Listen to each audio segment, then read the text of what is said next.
Doesn't this track slap? RuneScape music is just so good.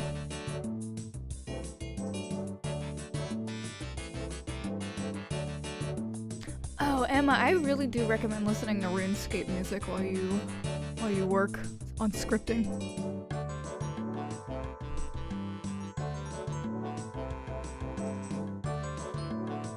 Hello. Hello, hello, hello. How is everybody? What's going on? How is life?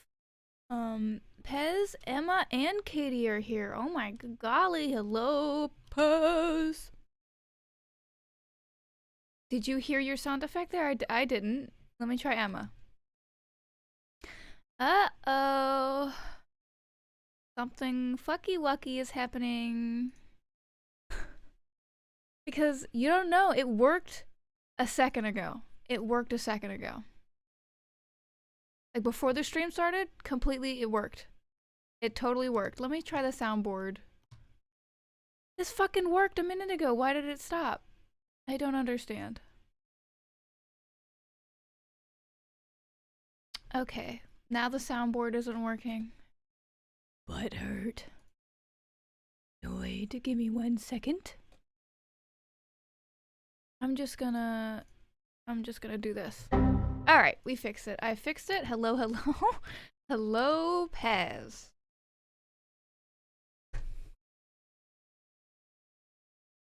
Emma? What in the goddamn? Katie? Okay, Katie worked. I don't know why Paz and Emma are not working. Paz, I'm gonna click. I shall die a bachelor. That is just the standalone button. That works. I don't have Emma's exterminate on a standalone button. I should probably do that. Emma says it's probably a script that's gonna need a rewrite though. It's a bit of a mess. If you need me to proofread anything, I will totally do it for you, dog. Katie says, yay, mine works. Katie's the lucky one. So, what is your next video going to be about, Emma? It's Stellaris, right? What about Stellaris? Stellaris news? Stellaris gameplay? Like, what's the deal? You gotta give me the information. You can't just tell me and not give me all the information. Katie says, Addie playing favorites again. I can't help it. I can't help it. What can I say? What can I say? Emma says, I mean, it's kind of all over the place right now, so I'm gonna finish it, then figure out proper order. Okay, fair enough. So if you are in the Discord, you will know that Bufo posted a article today, an article in chat, and I said I was gonna read it on stream. I got like a paragraph in, and I was like, oh my god, this is literally baffling. Just off the wall, like what the F. Alright, so I'm gonna look like the moon while we look at it. I mean, y'all are just going to accept that I, Addie, am the moon, okay? Emma says, a discussion on Stellaris being asymmetric and why I think that not being asymmetric and why you think that's an issue. Interesting. I don't know what that means, but I'm sure it means something. Okay. Police in this tiny Alabama town suck drivers into a legal black hole. And this is by al.com. What is like alabama.com or just alabamalocalnews.com? Okay. Ramon Perez came to court last month ready to fight the tickets he'd been handed by Brookside police, including one for rolling through a stop sign and another for driving 48 in a 40 zone. He swore he'd seen a cop from a distance and was careful he braked. I saw him and we looked in the eye, the Chelsea business owner said. There's no way I was going to run that stop sign.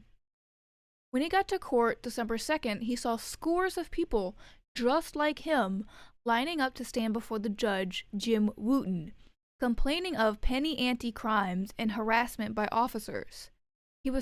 He saw so many people trying to park in the grassy field outside the municipal building that police had to direct traffic. That's how many people are going into the courthouse during a panini. That they had to direct traffic. Yike. Yike. That's not good. That's not good. He figured there was no point.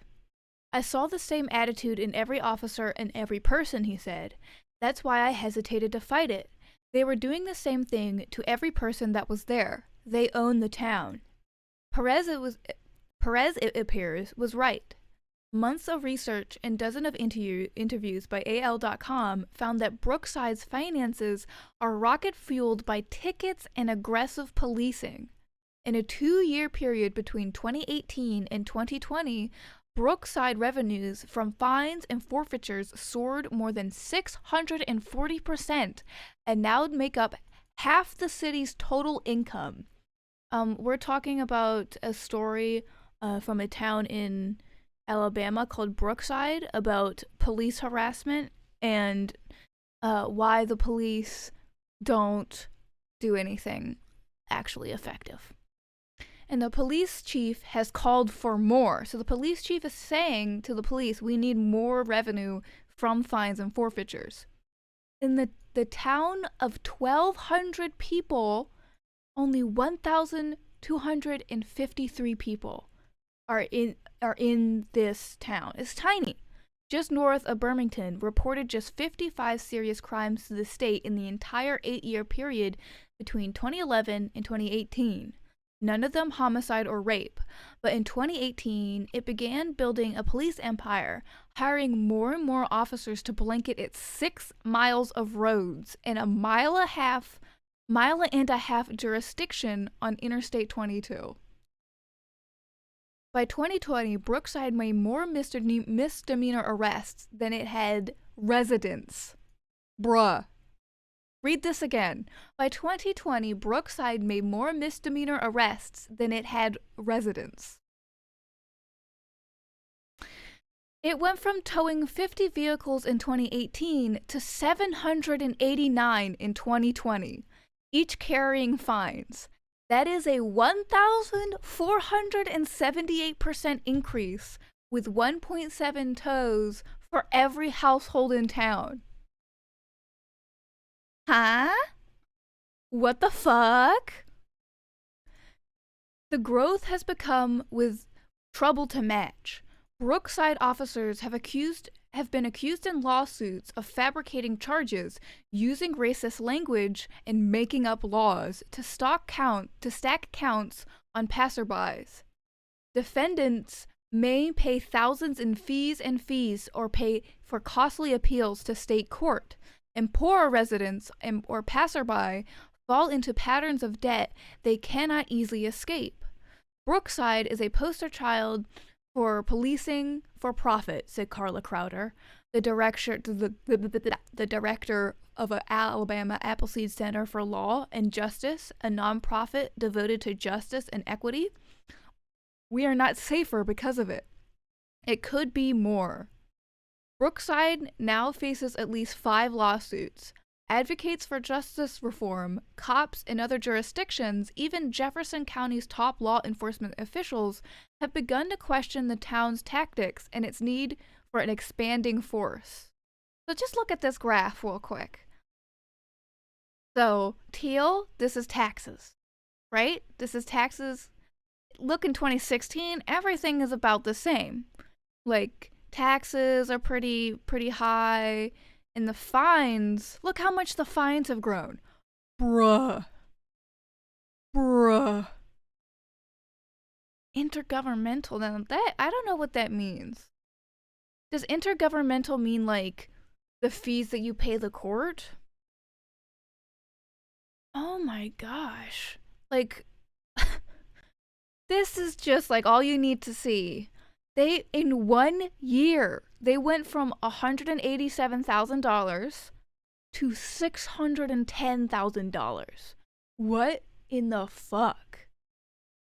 Well, we're gonna read the rest of the article to find out, Rango. But Rango says, I forget which one, but I know one state oral hard R is not a crime. Though I will say I heard this in like 2017, though I doubt it changed much since then. Yeah, like a lot of states have very strange hate crime laws. Truly odd, I would say. Paz says intergovernmental revenue includes all revenue from federal, state, and other local government sources. These funds came in the form of grants, shared revenue, and payments in lieu of taxes. Okay, well, it looks like it kind of like rose normally. You know what I mean? Okay. It's my understanding that a guy can go out there and, I mean, he can fall into a black hole. Jefferson County District Attorney Danny Carr said of drivers getting entangled financially. You know, we've had a lot of issues with Brookside. Jefferson County Sheriff Mark Petway said the same. We got calls about Brookside quite regularly because they really go outside their jurisdiction to stop people, Petway said. Most of the time, people get stopped, they're going to get a ticket, and they're saying they were nowhere near Brookside. Police stops soared between 2018 and 2020. Fines among forfeitures, seizures of cars during traffic stops, among other things, doubled from 2018 to 2020. In 2019. In 2020, they came to $610,000. That's 49% of the small town's skyrocketing revenue. 50% of this town's revenue is just fucking tickets from cops. It's just cop shit. That's a nightmare. A nightmare. This is shocking, said Crowder. No one can objectively look at this and conclude this is good government that is keeping us safer. Because people overwhelmed by debt have been shown to turn to crime to pay their fines. An argument can be made that this kind of policing creates crime, Crowder said. Almost all policing creates crime, though, Mrs. Crowder, but we're not gonna get onto that. Brookside Police Chief Mike Jones, who spearheaded the change and grew the police department tenfold, at least calls the town's policing a positive story. Mayor Mike Bryan, a former councilman who assumed his position last year after the death of the previous mayor, sits and nods in agreement. What? Jones said crime when he took over was higher than it appeared from numbers the town reported to the state, he said. He said response times were long because Brookside often had to rely on the Jefferson County Sheriff's Department for service. Ugh. He said he'd like to see even more growth in revenue from fines and forfeitures. I see a 600% increase. Harold! That's Harold! Harold. Hello.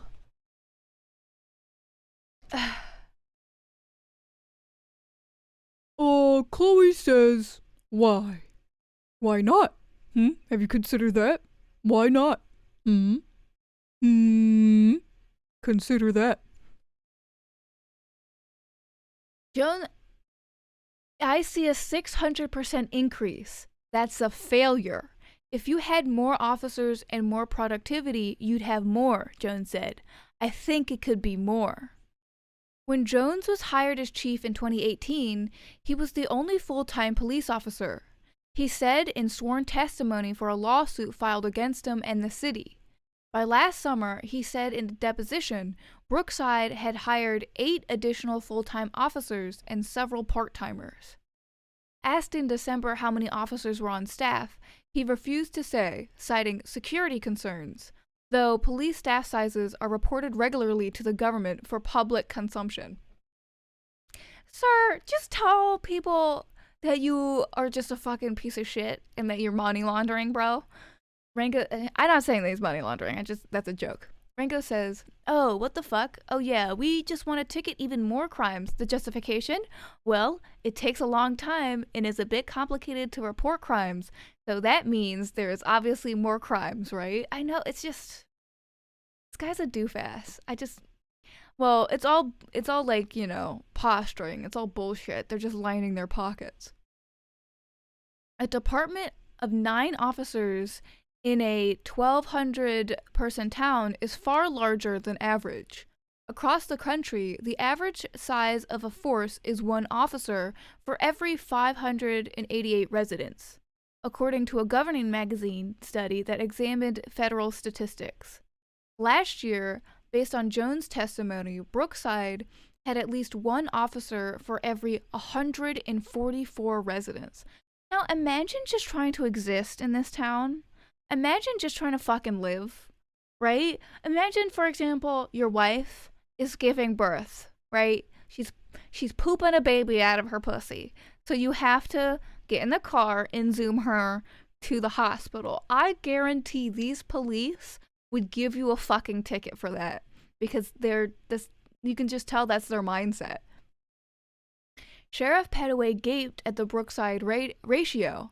I could take over the whole I could take over the whole county with numbers like that, he joked. Then this month, the Brookside Department posted on Facebook that it had hired 6 more officers in an effort to expand our dedication and commitment to provide superior community service and protection.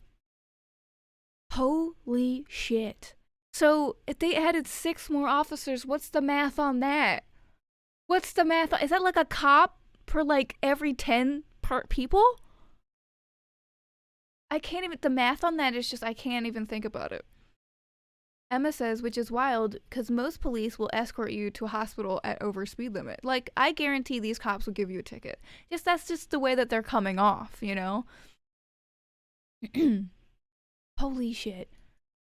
Brookside, until recently, was known for its quirky Russian food festival. What? Russian food festival? It sounds awesome. The state's only onion-domed Russian Orthodox church. It's a former mining town. Its population about the same it was a decade ago.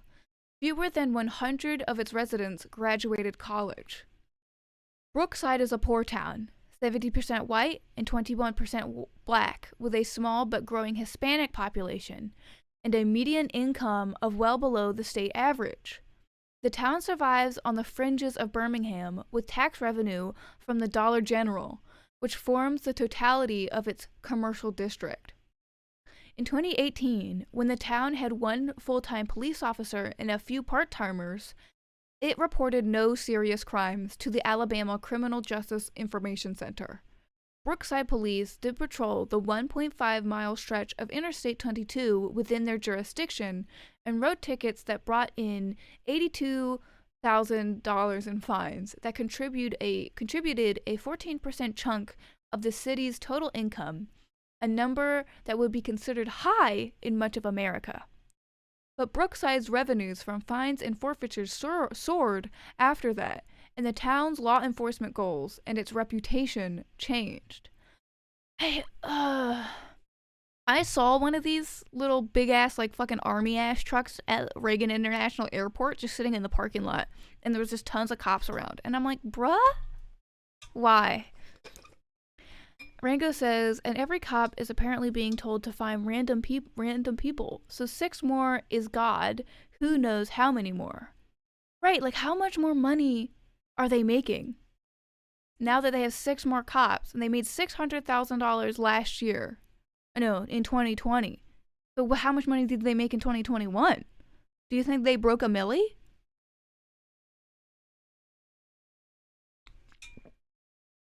Emma says they have to hit a cap at some point, right? This is America. We have no cap on revenue. Be real. By 2020, officers in the sleepy town were undergoing SWAT training and dressing in riot gear. 1,200 people are in this town. Even as the city continued with only a volunteer fire department, it parked a riot control vehicle. Townspeople call it a tank outside the municipal complex and community center. Yeah, that is a fucking tank. All it's missing is a freaking big old dick to shoot shit out of. Traffic tickets and criminalizing those who pass through became the city's leading industry. We'll make you famous. The police department's Facebook page, it claims more than 1 million visitors, became a vehicle for public shaming with embarrassing mugshots and derision for those who owe fines and fees. Turn yourself in. If we have to come and get you, we'll make you famous. Bruh, this is literally harassment. Harassment. They're harassing people. They're just, ugh. Emma says, But I mean, like, they won't be able to pull more money out. Why do I feel like this is a test for other places? I feel like this is just money laundering. I have a feeling in my gut that this is just money laundering, and the tank is just another way of like hiding the money. They're like, oh yeah, we spent $4 million on this tank and it's only worth like 2. When you look at their Facebook pages, it's almost like they are bullies. I've seen it, DA Carr said. I don't condone it, but you know, I'm not the chief out there. And it's not an idle threat.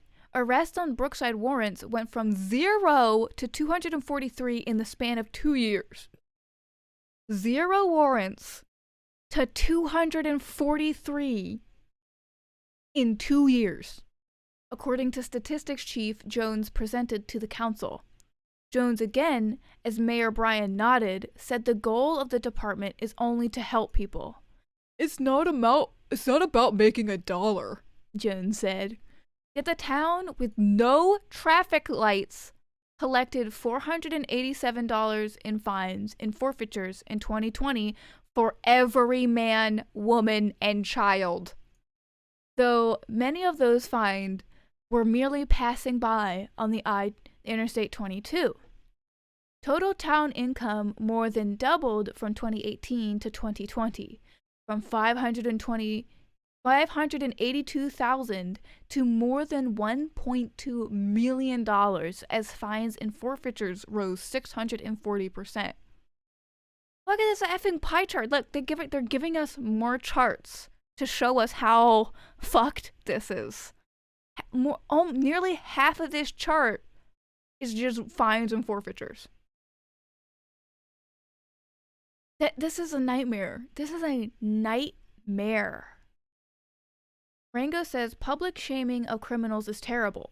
Criminals did bad stuff, but they deserve privacy and professionalism. Also, not to mention, it is such a fear tactic. So my next question is, what are they spending the funds on?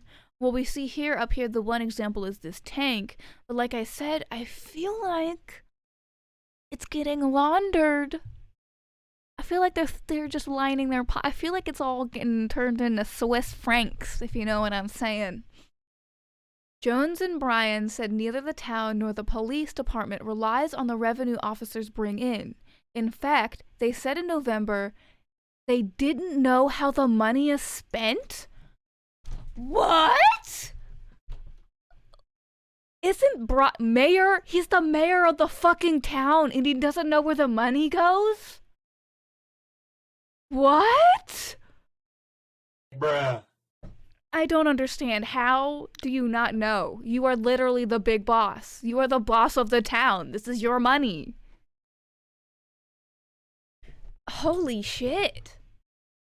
Audits by Philip Morgan and Company, covering at least 5 consecutive years, pointed out as a shortcoming that the town did not have a budget or a policy of adopting one annually? What? The audits show, however, how the town came to depend on the ticket money. Yeah, from the food festival, right? Oh no, ticket money from the tickets and fines, Addie. Well, it annoys me that they keep changing the term for what they're saying. As more tickets brought in more money, the town began to spend much more. From 2018 to 2020, spending on police rose from $79,000 to $524,000. That is $500,000. A 560% increase. The town's administrative expenditures rose 40%, and overall spending jumped 112%, from $553,000 in 2018 to $1.2 million in 2020. This has to be money laundering, right? I'm not the only person that feels like we gotta follow the money. Where is it going? In December, the mayor provided AL.com a budget document based on previous year's audits. It did not feature a breakout of the police department. Asked why that was the case, Bryan responded there had been an error. that the heading for the municipal court fund was actually the police department budget. Sorry for the typo, the mayor wrote. That document budgeted $646,000 to the police this year. The town also provided a set of police stats Jones presented the Brookside Council to push for more resources and authority. It showed that total arrest, custodial, misdemeanor, and felony rose 1,109% from 2018 to 2020. Brookside police made 4.4 arrests in 2020 for every household.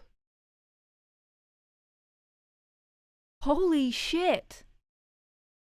4.4 arrests in 2020 for every household.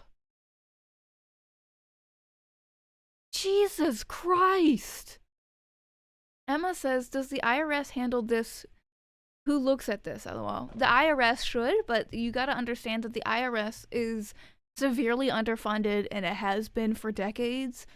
Everybody's like, ooh, don't fuck with the IRS. They're gonna fucking get you. No, the IRS are not a boogeyman. They don't give a fuck about anyone anymore. Ugh. Because remember, Rango, one major part of the story is that a major part of their arrests, fines, and whatever are not from people within the town, but from that single 1.5 mile stretch on Interstate 22. So they're constantly stopping people on that one stretch of road. And the interstate is what, like, just tons of people are on all the time. Rango says by 2019, they should have seriously tried to get help and contact of higher U.S. authorities and should get that help to change, as this is a nightmare situation. But it seems like nobody in a higher set of power gives a fuck. It showed police in 2020 patrolled 114,000 miles in the 6.3 mile town and issued more than 3,000 citations, a 692% increase from 2018. We don't care about tickets, Jones said. We don't like writing tickets, but we wrote 3,000 of them. 99% of them are lying. Yet that is hard to swallow for those who line up for court and face financial ruin because of citations, like those on December 2nd. John Walker was stopped in Brookside for following too closely. Do you understand what you're charged with? The judge asked on the first Thursday in December. No, he said. No. Walker told the judge he would fight the charge. Hello, Speedy Wills. Welcome, welcome, welcome. We're reading an absolutely baffling article right now about police overreach in this small, tiny town of Brookside, Alabama. They have made over 50% of the town's revenue through tickets. It's like I'm losing. It's just crazy. It's crazy. Walker told the judge he will fight the charge. Mayor Bryan dismissed the complaints of those who must appear in court. Everybody's got a story, he said, and 99% of them are lying. Look how fucking tiny this little town is. It does not even have stoplights. Yet the Brookside stories come at an alarming rate. Sandra Jo Harris, a 52-year-old grandmother, claims in a lawsuit she pulled off Interstate 22 at Cherry Avenue on January 8th, 2020, as she often did when she went to visit her daughter. It was nearing dusk, and as she drove into the neighborhood, she didn't think much about the unmarked black SUV with tinted windows on the side of the road. She turned on her lights, according to her lawsuit, because of the approaching darkness. But when she did, the unmarked SUV pulled into the street, crossed the center line, and sped toward her car, blue lights flashing. She was not speeding or breaking the law, she argued in the suit. She pulled to the side of the road as the SUV pulled behind her, and a wrecker simultaneously parked nearby. It frightened her and led to more trouble. A wrecker, what does that mean? SUV pulled behind her and a wrecker simultaneously parked nearby? What is a wrecker? Rango says, I gotta go have dinner, be back later. Oh, see you later, Rango. What do they mean by a wrecker? I'm gonna Google this. Oh, okay, I see. It's a tow truck. A tow truck. Okay, a tow truck.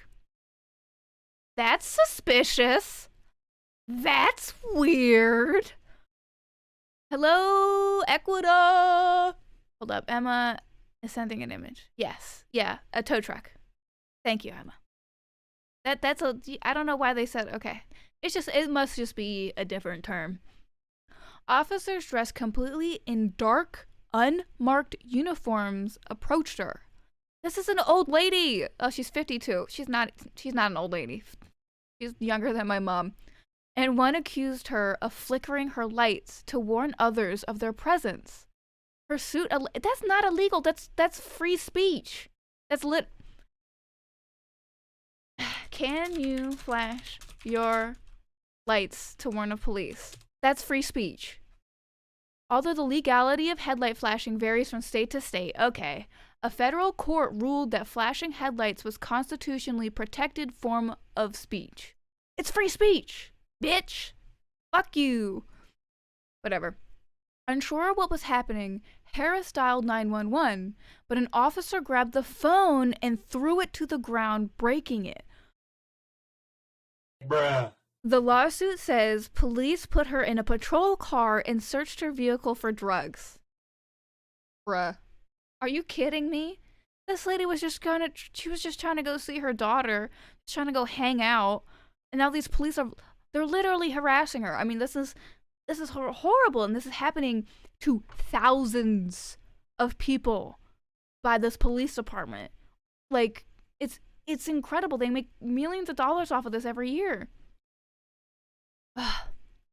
Harris lawyers pretend she was taken to Brookside jail, strip searched, and told she could be jailed up to 2 days. She had an asthma attack and a panic attack, but when she knocked on the door to alert a guard, a jailer said if she continued to knock, she would be charged with attempting to escape. Eventually, she was given an inhaler and treated by paramedics. I swear to God. Emma says Twitch subscriptions are broken. The API has fucked up and you can't sub or gift subs. Well, listen, gang, instead of subscribing, you should consider becoming a patron on the Patreon, or also just donating directly through PayPal.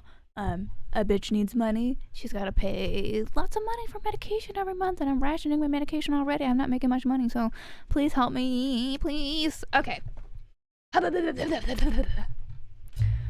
This is horrible. Oh my God. Okay. Police charged Harris with flickering her lights, or nuisance casting lights from motor vehicle on real property at night. What? Which she argues did not happen and eventually was dropped. She was also charged with resisting arrest. A report quoted in the suit claimed she tightened arm muscles from getting... Hold up. Claimed she tightened her arm muscles from getting handcuffed? What? Also, fun fact. I cannot be effectively handcuffed by police. This is because of EDS. So if you see my hands, like for example, I've always been able to get out of handcuffs. Me and my brother used to do that stuff all the time when we were kids. Like we would tie each other up and then try to escape. And we had these pair of handcuffs, police handcuffs. And no matter what, without fail, no matter how tight they were, I would be able to get my hand through them because I'm able to dislocate and sublux any fucking joint in this bitch. I'm like a cat. You cannot handcuff me. But fun fact, if you do that while you're in the back of a police car, they will charge you for resisting arrest and you will go to jail. So don't do that. In addition, the police charged her with making a false 911 call. obstructing government operations by refusing to give proper papers, and disorderly conduct for yelling for others to come out of their homes. They let her out of jail at midnight, long after her family made bond. Okay, question. Isn't this what you're supposed to do? She was approached by a bunch of men in they weren't wearing any police officer uniforms. They were wearing dark clothes, and another car pulled up, another fucking tow truck pulled up right next to her. Of course she was afraid. Of course she was yelling for people to help. Of course she called the police. The fuck? What? Her lawyers argue that the city uses obscure possible violations to justify stopping and searching passerby, hoping to add more offenses in a sort of highway lottery to fill coffers. Brookside has operated its police and court system with the primary objective of obtaining revenue from motorists traveling on or near Interstate 22, Harris's lawyers wrote in a suit filed last year. It has continued practice of stopping and ticketing scores of vehicles daily, doing so without probable cause or reasonable suspicion of wrongdoing. Oh, of course, here we're going into the fascist dog discussion of the article, of course. Brookside has 2 drug-sniffing dogs, one named Canine Cash, to search the cars of stopped motorists. What is with people who name their dogs Cash? I know a few people who have German Shepherds, and like 50% of the time the German Shepherd is named Cash. I don't understand. Most of the vehicles Brookside police drive are unmarked and tinted. Chief Jones testified under oath that just one of the 10 Brookside vehicles is painted with police striping, but 9 others bear no emblems, and 7 are tinted all the way around, making it impossible to see inside. Jones testified his officers wear gray uniforms with no Brookside insignias. What? Wait, hold up. Gray uniforms? You know who also wore gray uniforms? Nazis. In another case, Brookside last year confiscated a 2014 Honda Civic owned by a man named Sean Watson. Even though Watson was not driving and was not in the car, according to the lawsuit he filed against the town, he lent his car to a friend who was pulled over and arrested for drug possession. Watson claimed he was unaware of the drugs. Still, police seized his car and refused to return it, though they didn't begin official forfeiture proceedings. Both lawsuits continue. They literally, oh my god. And like, this just shows you, they're literally doing this. They're literally breaking laws right now. They stole his car. They seized his car without filing proceedings. That's illegal. But they know they can get away with it because they're police. They can get with it. They can get away with it. They've been getting away with it for years. Paz says, time to read about Face again? What is Face? Neither the mayor nor chief would talk about pending litigation, but both said they have reviewed the cases involved, including body cam footage, and said they found no wrongdoing on the city's part. They would not share the footage. Jones blamed the lawsuits on ambulance-chasing attorneys. I hope you die, Mr. Jones, in Minecraft.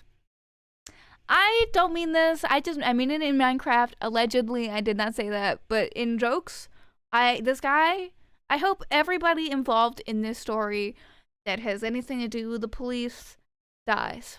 Honestly, I that might come off as harsh to some people, but fuck these people. They are ruining lives.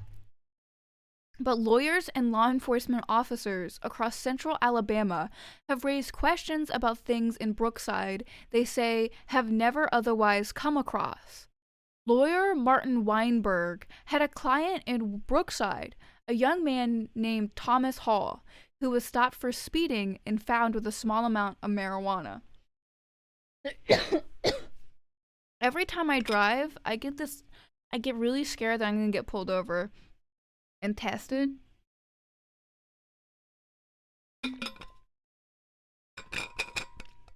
Because I probably have so much THC in my system, it's ridiculous.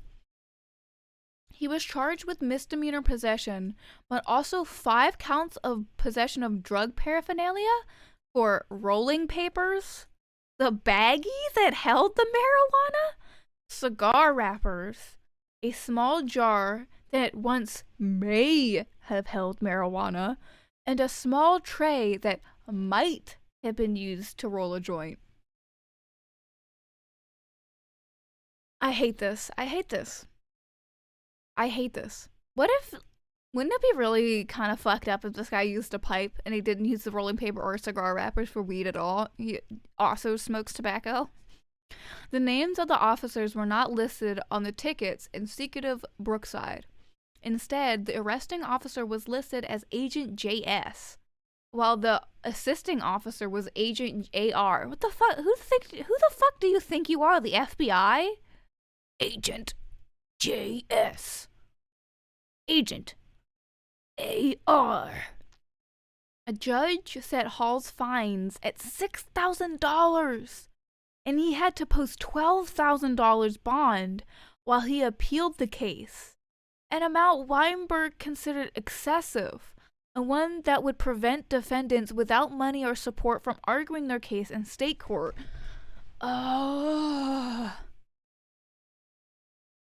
Jesus. Hall did appeal, and a Jefferson County judge ultimately dismissed the charges.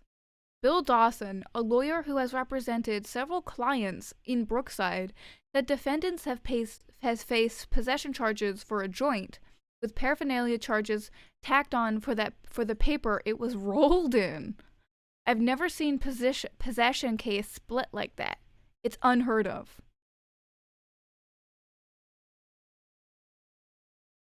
Okay, now this one, I read this part because left lane violations are the worst. Dawson also represents Victoria Brumlow, a young woman who, like hundreds more, was stopped on the I-22 and ticketed for driving on the left lane of the interstate. Not speeding, not swerving, just using the left lane. Emma says, do you get bond back if you get found innocent? I actually don't think so. Pez says, about Face, it's a webcomic by Nate Powell about the militarization of police and talking about the influences that is leading to a darkened windows and unmarked police cars and fascist symbols being adopted by the police. I've been hearing about it for years and I don't need a comic to know about it.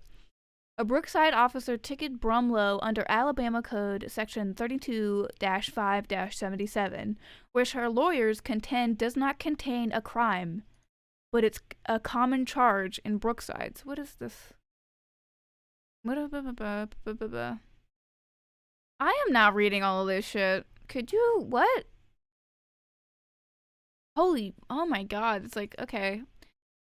She argued that she only drove in the left lane to pass other vehicles, and her ticket on May 26, 2019 came 5 months before Alabama's Anti-Road Rage Act, a law making it illegal to drive in the left lane of an interstate for more than 1.5 miles. What? Alabama, what the fuck is going on? What, you can't drive in the left lane for more than 1.5 miles? What the fuck? Katie says, I really don't like the idea of paying bond anyway. Isn't that just blatantly pandering to rich people? Yes, it is, Katie. Yes, it is. That's literally the point. Yes. Brookside police officers in sworn depositions indicated they did not follow drivers for a full 1.5 miles before or after the new law was passed, and they continued to write tickets under the old law after the new road rage bill passed. Do you know why that they can't follow for a full 1.5 miles? Do you know why? Because that's how long their fucking interstate section is. It's only 1.5 miles. They can't do anything. Why are they? I fucking hate. Oh my god. No. Okay. This is a nightmare. This is truly a nightmare. In May 2019, the month Brumlow was stopped, Brookside officers ticketed 75 people for driving in the left lane between April 2018 and June 2020. They handed out 406 of those tickets, or about 15 a month, according to documents filed in the lawsuit. It was something I should not have been stopped for, Brumlow said in sworn testimony. And while sitting in court, I heard that half the court was also stopped for the same thing. Imagine going to court and looking around, and everybody is also in court for the exact same bullshit charge that you're being charged with. Oh my god. Brumlow pleaded not guilty and had to go to court over and over again as the case was postponed. A court worker told her she would have to plead guilty or go to driving school. She fought it instead. Dawson argued, I kind of want Katie's mom to get pulled over here. She would lose her mind. Dawson argued in a lawsuit against Brookside and Chief Jones that Brookside has continuously used false left lane violation as a reason to stop and detain hundreds of motorists. The motive was to generate revenue for Brookside. Cesar says, first time playing disco? Yes, and I think this is the greatest way, the chat hour here, I think this is the best way to start it. To just start Disco Elysium while thinking about police overreach in Brookside, Alabama. Brumlow's uncle, Jeff Brumlow, is the longtime prosecutor and city attorney for the city of Alabaster. Ooh, you fucked up. You fucked up. The police, they've got their one. They got the lady. You fucked up. And the GOP candidate for Shelby County District Judge, he agreed to represent his niece in her traffic case. You fucked up. Oops. I guarantee that Mayor Bryan is going, oops, I did a fucky wucky. Katie says, oh my god, yes. My mom is a horribly unsafe driver, and as much as this sucks, who are recklessly making the world unsafe for people might need some kind of wake-up call. Your mom has gotten in so many wrecks, I don't understand how she doesn't stop. In a sworn deposition in the civil suit, Jeff Brumlow said he went to court 3 times before the case was ultimately dropped and saw so many people.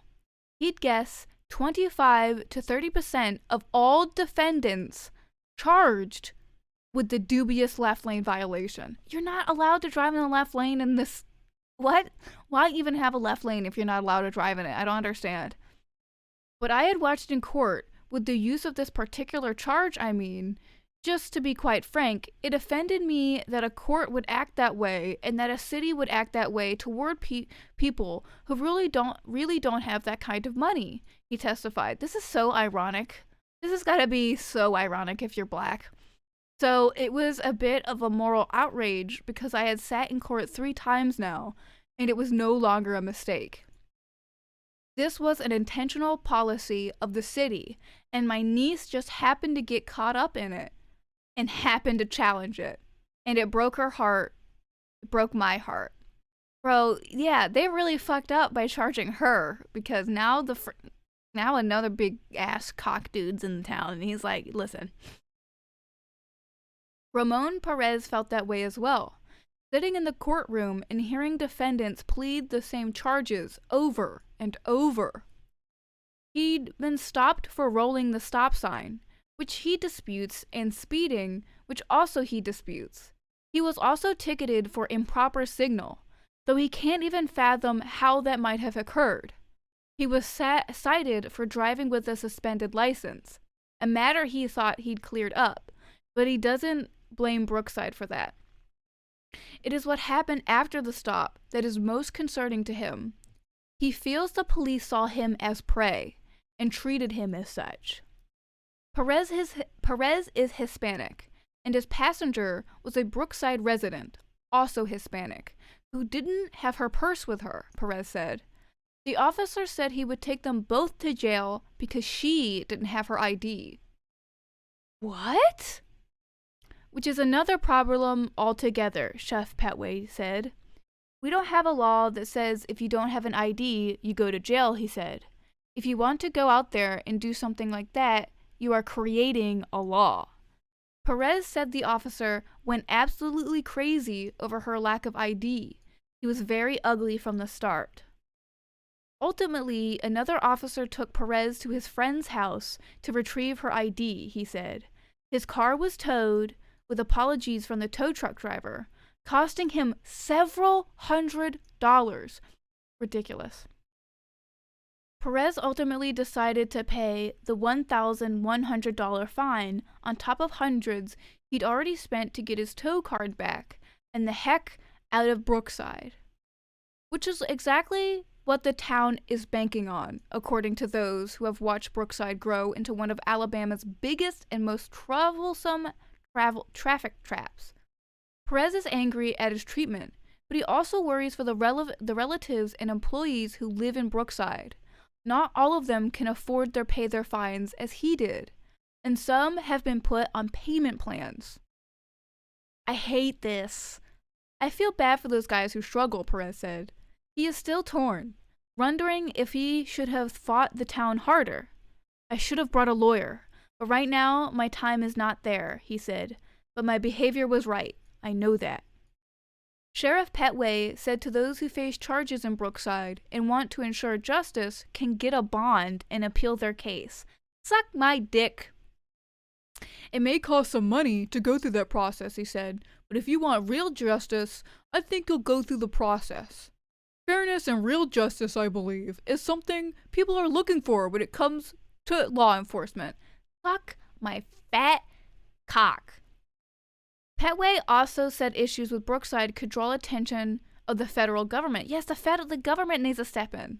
I think it's one of those situations that could possibly bring in the feds with some oversight, he said.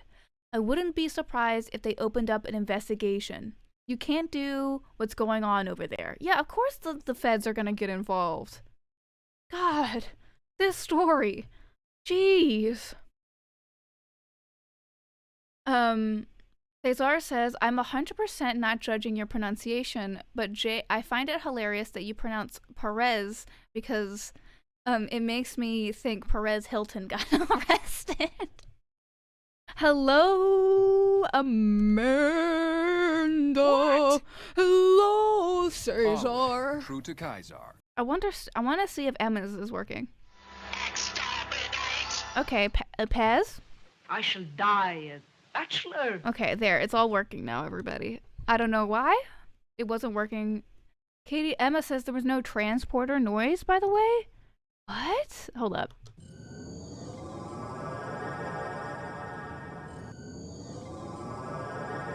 Okay, who the fuck knows what's up with the Stream Deck today? I think it's because I'm using Voice Meter, and who knows? Who knows? So what was everybody's thoughts on that article? That was absolutely, like, I'm in shock. That, like, why hasn't anything really anybody done anything about this? Like, why isn't during a pandemic, right? They're fining people thousands of dollars and arresting them and putting people in jail during a pandemic? I don't understand. Can you explain it to me? Please explain it to me. It's fascism. It's fascism. It's fascism. It's so distressing, and it's like, why is this the norm? You know what I mean? Like, why is this like, this is just like, oh, well, maybe the feds will step in. No. Not maybe. Maybe the feds totally 100% should step in, dog. It's not a question of should they or shouldn't they. Whatever. I'm just completely baffled by this situation. I'm truly, honestly baffled. Ina says, doesn't surprise me at all. It's why I call the police a state-sanctioned gang and will disagree all day with anyone who says you mean reform when it should be abolished.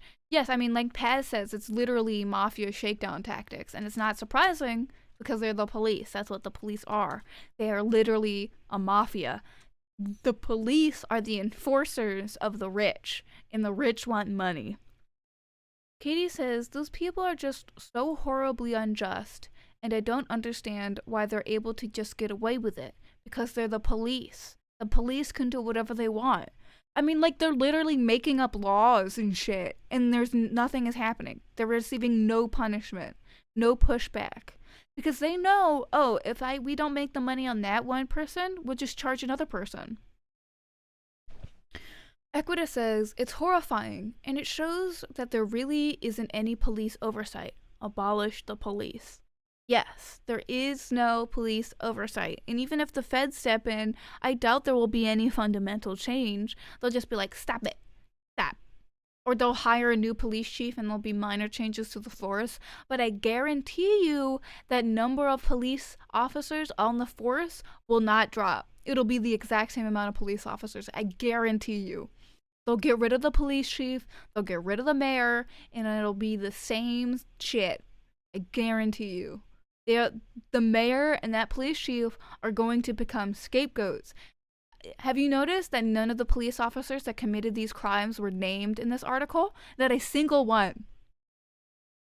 Not a single police officer who harassed, who arrested, who harmed people in this article, not a single one were named. But the mayor was. The police chief was. I gotta drink my water, I'm thirsty.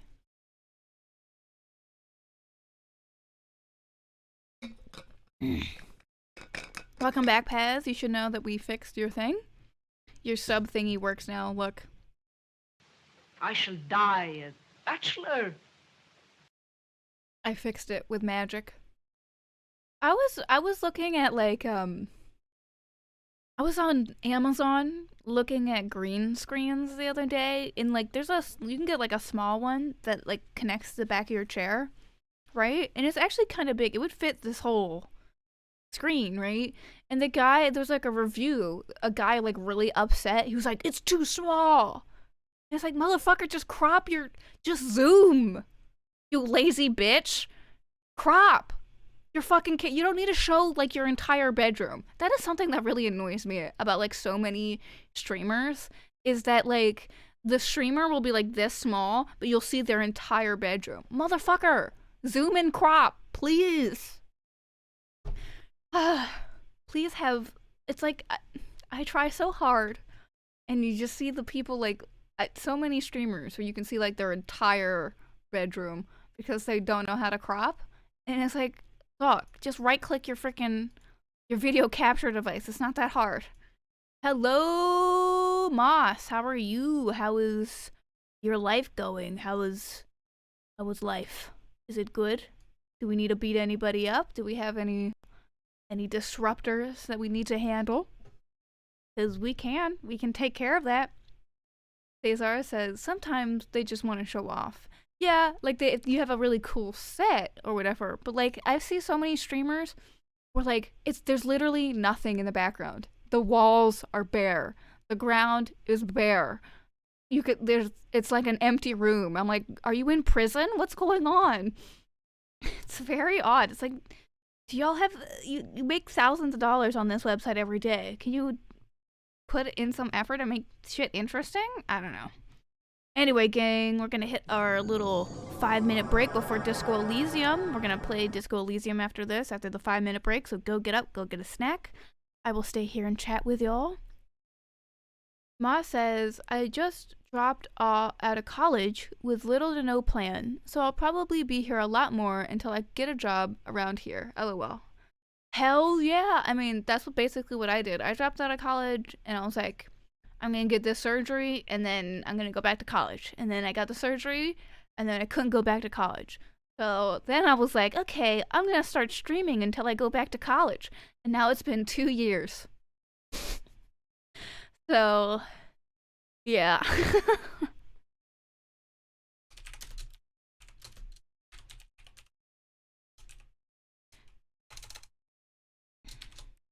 Okay, I'm just gotta change the title. You know how everything is, gang. What? type of cop is Eddie? Harold. Uh-oh, I gotta get Harold. New playthrough. Fresh eyes. I've never played Disco Elysium before, so don't be upset that I don't know. Let me get Harold. You won't be able to see him, but I am putting him on. I want you to know that. He's on my hand. I can't do Harold without him being on my hand. Amanda says, "Hey Harold, how's it going? You doing alright, buddy?" "I'm doing better, you know.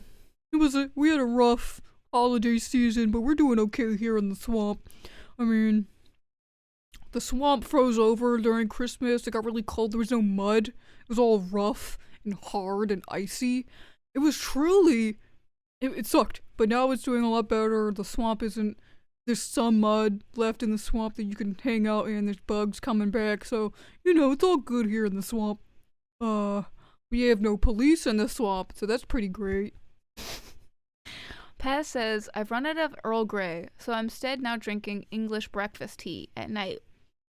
Paz, motherfucker, this is why you're up all night, you stupid bitch, because you're drinking caffeine tea at night, goober. Ma says, I'm struggling because, like, the bike shop job I'm usually at in the summer won't need me until, like, mid-April. Ooh. I think the advice there is just try to take any job that you can get and then just wait it out, because April is not that far away in the grand scheme of things. Ma says, I'm probably going to try to work at one of the chronically understaffed coffee shops in town. Paz says, fucking yesterday my friend's mom asked me if I wanted coffee at like 6 p.m. Oh my god. Equita says, there's not that much caffeine in black tea. Okay, but I want you to know, if Paz is up late at night tonight, and Paz is like, ooh, I can't sleep, well, we'll know why. We'll have the answer why.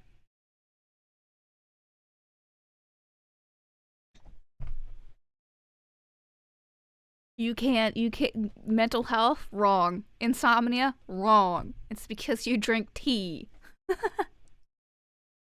Paz says, I'm probably staying up late tonight because Hitman 3 finally came to Steam. The Hitman games are unironically so good, but also they make my room so hot.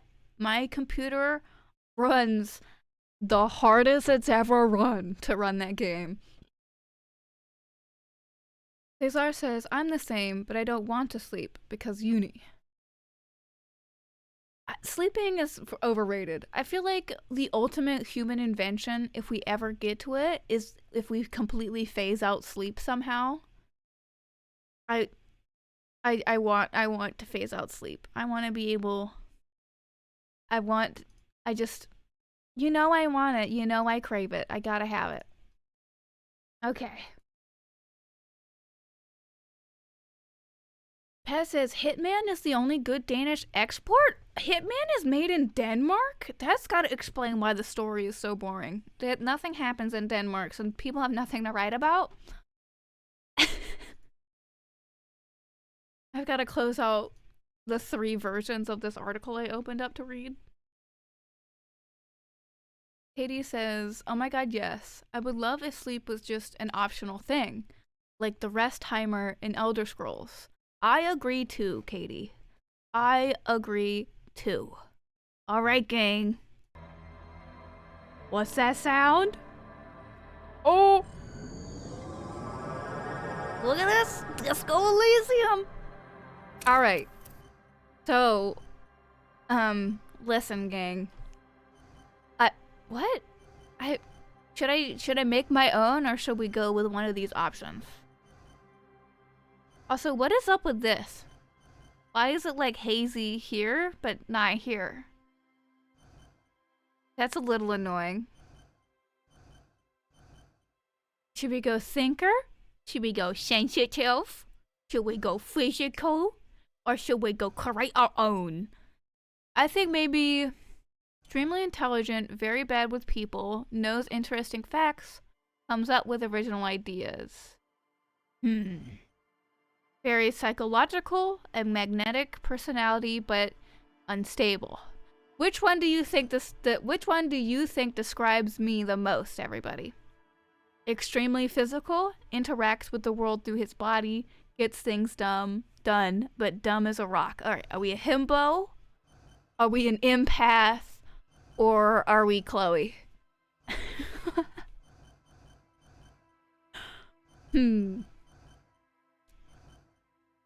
Okay, Amanda says himbo. Katie says, I think you would choose physical, and I would choose sensitive. Yeah, Katie. All right, empath. Okay, Amanda's saying himbo. Katie is saying himbo. Moss is saying empath. Emma is saying Chloe. Cesar is saying sensitive. Oh my god. Fuck it, we're going sensitive. We're going sensitive.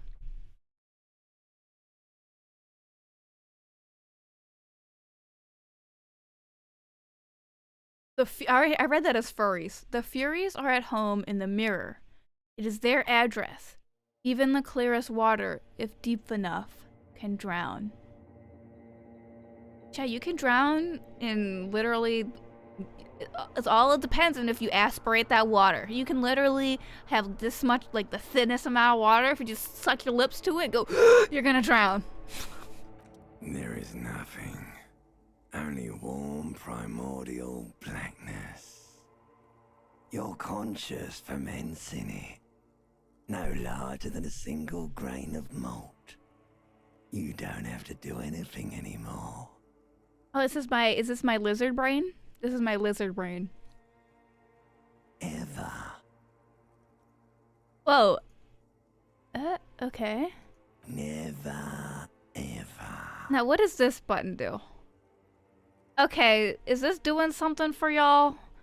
Can you see anything? Can you press a button? Is there anything for you to do? I clicked Twitch integration. I don't know how to work it. Are you not saying anything? I don't... Okay. How does it work? How does it work? You know what? I will just ask y'all what to say and I'll look at the chat. It's not that hard. There's not that many of you. Never, ever, ever, baby. Oh, God. Why do we have to British? Okay. Simply keep on non-existing. This is Harold. This is Harold before they invented existence.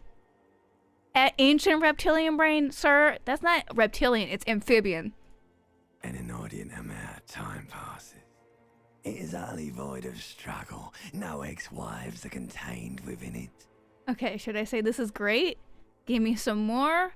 Or what was that about the ex? Why would I have ex-wives? What are you saying about me? Cesar says there's a lot of reading in this game, so the voice lines help both players and chat. Yes, they do indeed. Katie says, do you have to link your Twitch account or something? But I did. I added the Twitch extension. I don't understand how.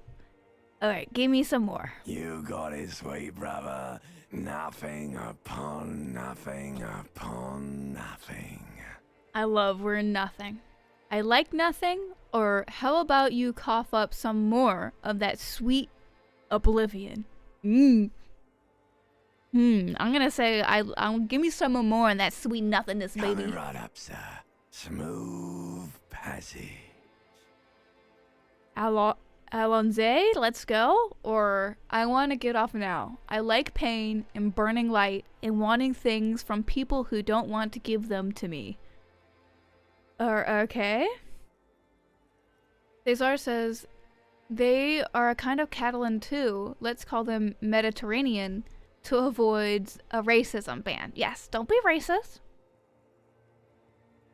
It said Alonzi. Okay. Alright. Nothing town to fuck all borough. Okay. Sir, watch your profanity. Watch your profanity. Looks there. I am tired of being this type of animal, and who gives a shit? Okay. Return trip to the silence, please. Let's visit the ancient Zero home. When is the game gonna start? Great choice, Elder One. It has always been like this, and it always will. Okay, Harold, I get it, man. We get it. Like, this is existence. This is existence before existence. We know it's nothing. Welcome back, Rango. Great choice, Elder One. I already read that. Okay, don't stop. Keep singing. Sing me the song of death. Wait, no. I need to belittle myself instead. Don't belittle yourself, Chief. Let's sing the song of death. Let's go. The song of death is sweet and endless. But what is this? Somewhere in the sore, bloated man meat around you. Man meat. Welcome back, Rango. Sensation. Oh shit, I feel something. Like a fly to the ointment, your conscience sticks to it. The limbed and headed machine of pain and undignified suffering is firing up again. It wants to walk the desert, hurting, longing, dancing to disco music. 'Cause disco music smacks, bro. Like, come You on. can take it. You're a champion. Oh, what? Who's this? Hello? Okay. You can take it, you're a champion. Mother help me. There's a head attached to my neck, and I'm in it? I chose sensitive cop. Stop. I don't want to hear anything more about this sensation. Take me back to the formless, disembodied nothing. No, I am not scared. I am a champion. Katie, which one do I choose? Amanda says, not going to lie, this guy's voice is making me super uncomfortable. Amanda, it's totally understandable that British people make you uncomfortable. Volition is your internal moral stat. Okay. I'm gonna say I'm not scared. I'm a champion.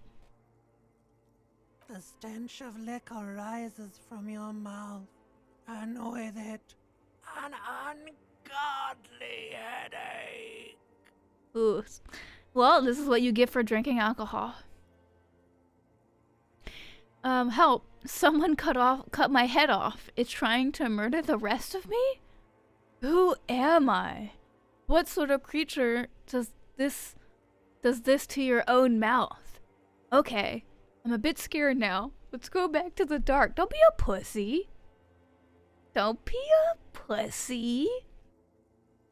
Ma says, Eddie, straight edge arc? Oh, I will judge people 100,000% for drinking alcohol while I'm taking in the biggest hit while I'm smoking. 100%. Who am I? What sort of creature does this to their own mouth? Yeah, I'm gonna be like, why did I drink all this alcohol?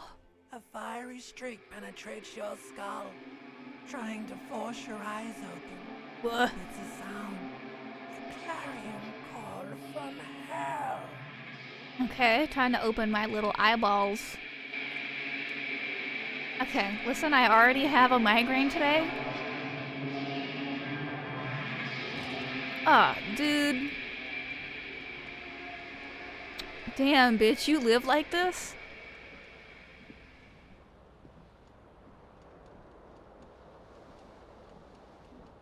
Rango says, hell yeah, same. I made my own by mine, was pretty similar, being highest level of psyche and a little extra in motorics. I have no idea, I've never played this game before. This magnum-sized bottle of Commodore Red is empty. Well, rip you, bro. Looks like someone tore out the tape while the song was playing. Well, that was your dude.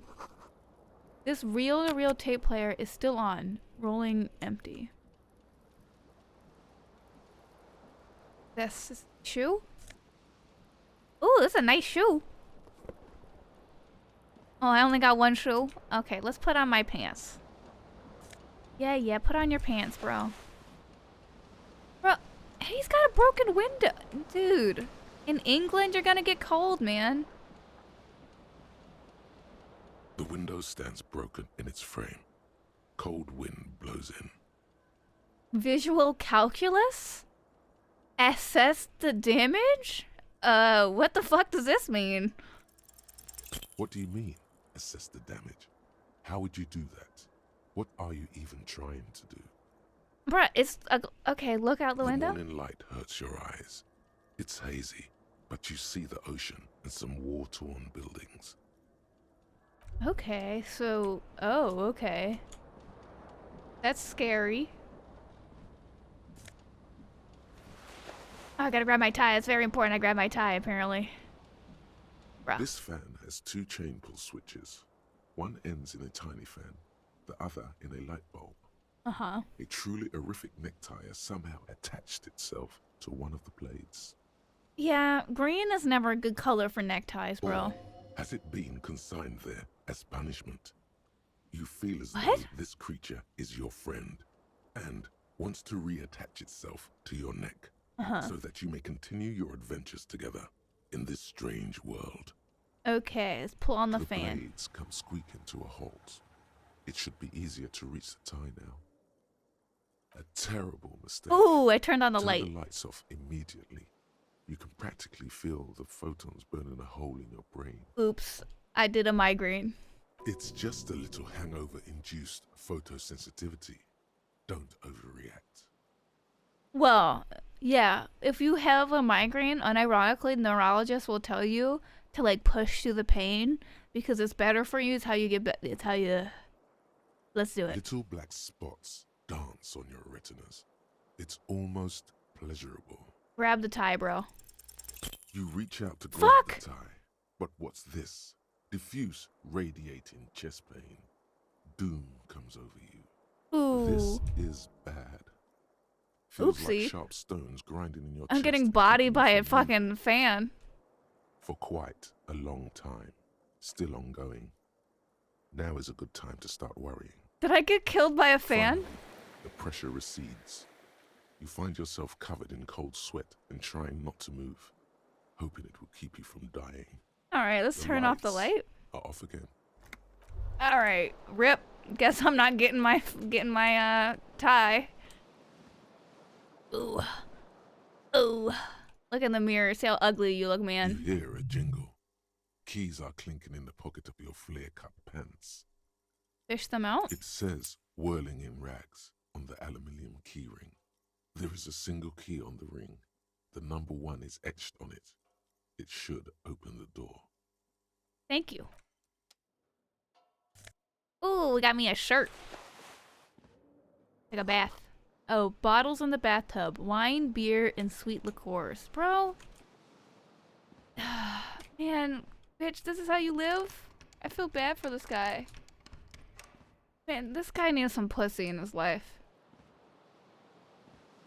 Cesar says, also be careful when being sarcastic. You decide what your character is like from dialogue. Saying cute puppy could make you a furry. You're saying that like it's a bad thing. This fan has 2 or has I it can't been grab consigned it. there as punishment? Maybe I should... The switch must be broken because Oh. nothing happens.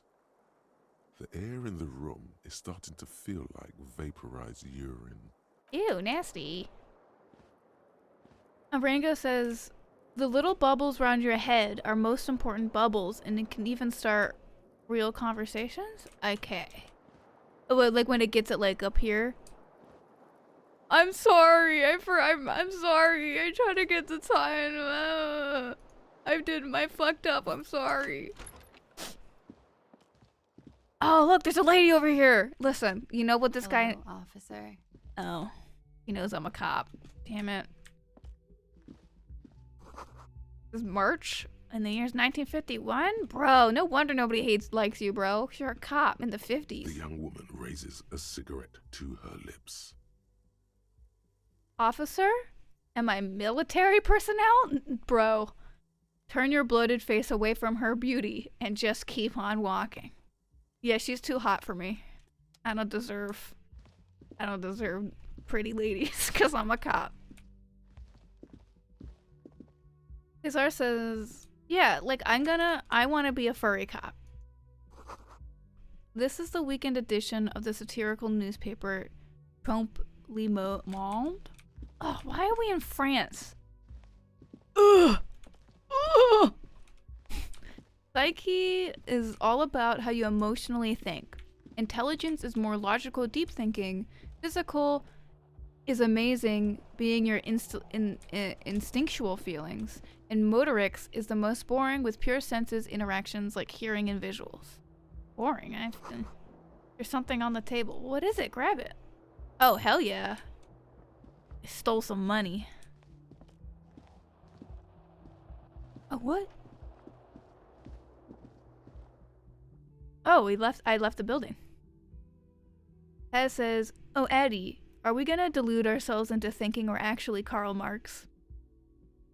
I don't know. I don't know.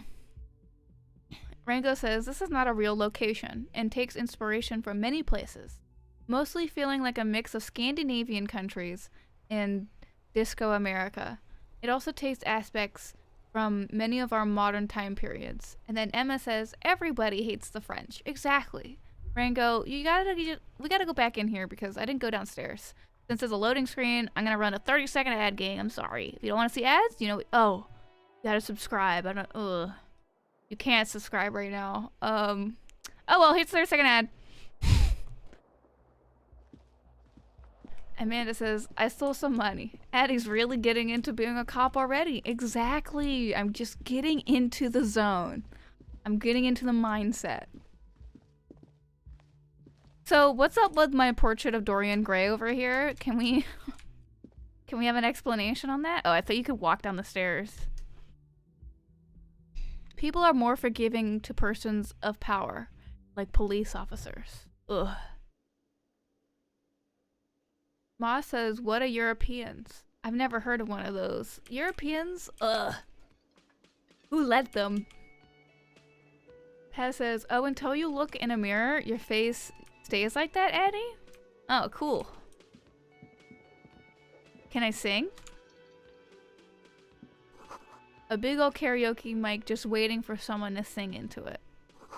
This is where the lyrics would be. Oh, this is a mirror. Fix your face, bro. Oh, it's a speaker. Never mind. It's connected to the radio. The music is seasoned with You static. should totally sing karaoke here. The first chance you get. Your emotions need to be expressed. People need to know your vast oceanic soul. Okay. So what sort of... Okay, let me think. My soul is puny. My soul's cubic content is obscured by the hangover. My soul is immense. That's what Katie would say. Rango says, you probably want to talk to all the characters, and don't forget it is an open world. Oh, I did not know it was open world. Alright, let's go. Let's sing. Utterly. And it needs to be heard. Let's Through go. a PA system. Yes. By other people. Oh my god, thank you for subscribing, Delta V's. Welcome to the Swamp Gang. This is your first time subscribing, and welcome, welcome. Katie says you should pick your own choices. Okay. Whether they like it or not, ram it up their ears, says your adrenaline gland. Okay. Violently express yourself. What should I sing when it comes to it? You have not yet stumbled on the right lamentation, but it's out there. It'll come to you. You will wreak havoc with it. Don't worry. I think maybe I should sing something happy. Get the people going. Yeah, I don't want to sing anything depressing. Ooh, I'm a sad cop. No, nobody gives a fuck about the lamentations of Mr. Cop Boy. No. Don't sing the happy song. It's stupid. Sing the sad song. Oh. It's profound. What You is have to this? find something tragic to sing first, though. Okay, I gotta find something to sing. Alright, let's talk. What are you cooking there, bro? A man in his late 20s stands behind the counter, Uh-oh. inspecting a stuffed seabird. Oh, As you approach, it's he gives you a sideways taxidermized. glance, then looks down again. Okay. That was disdain in his eyes. Even now, he's purposely ignoring you. Oh, he hates me because I'm a cop.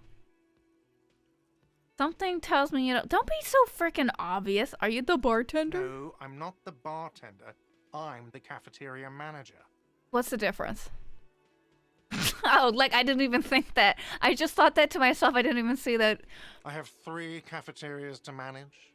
3. Sylvie tends the bar here, not me.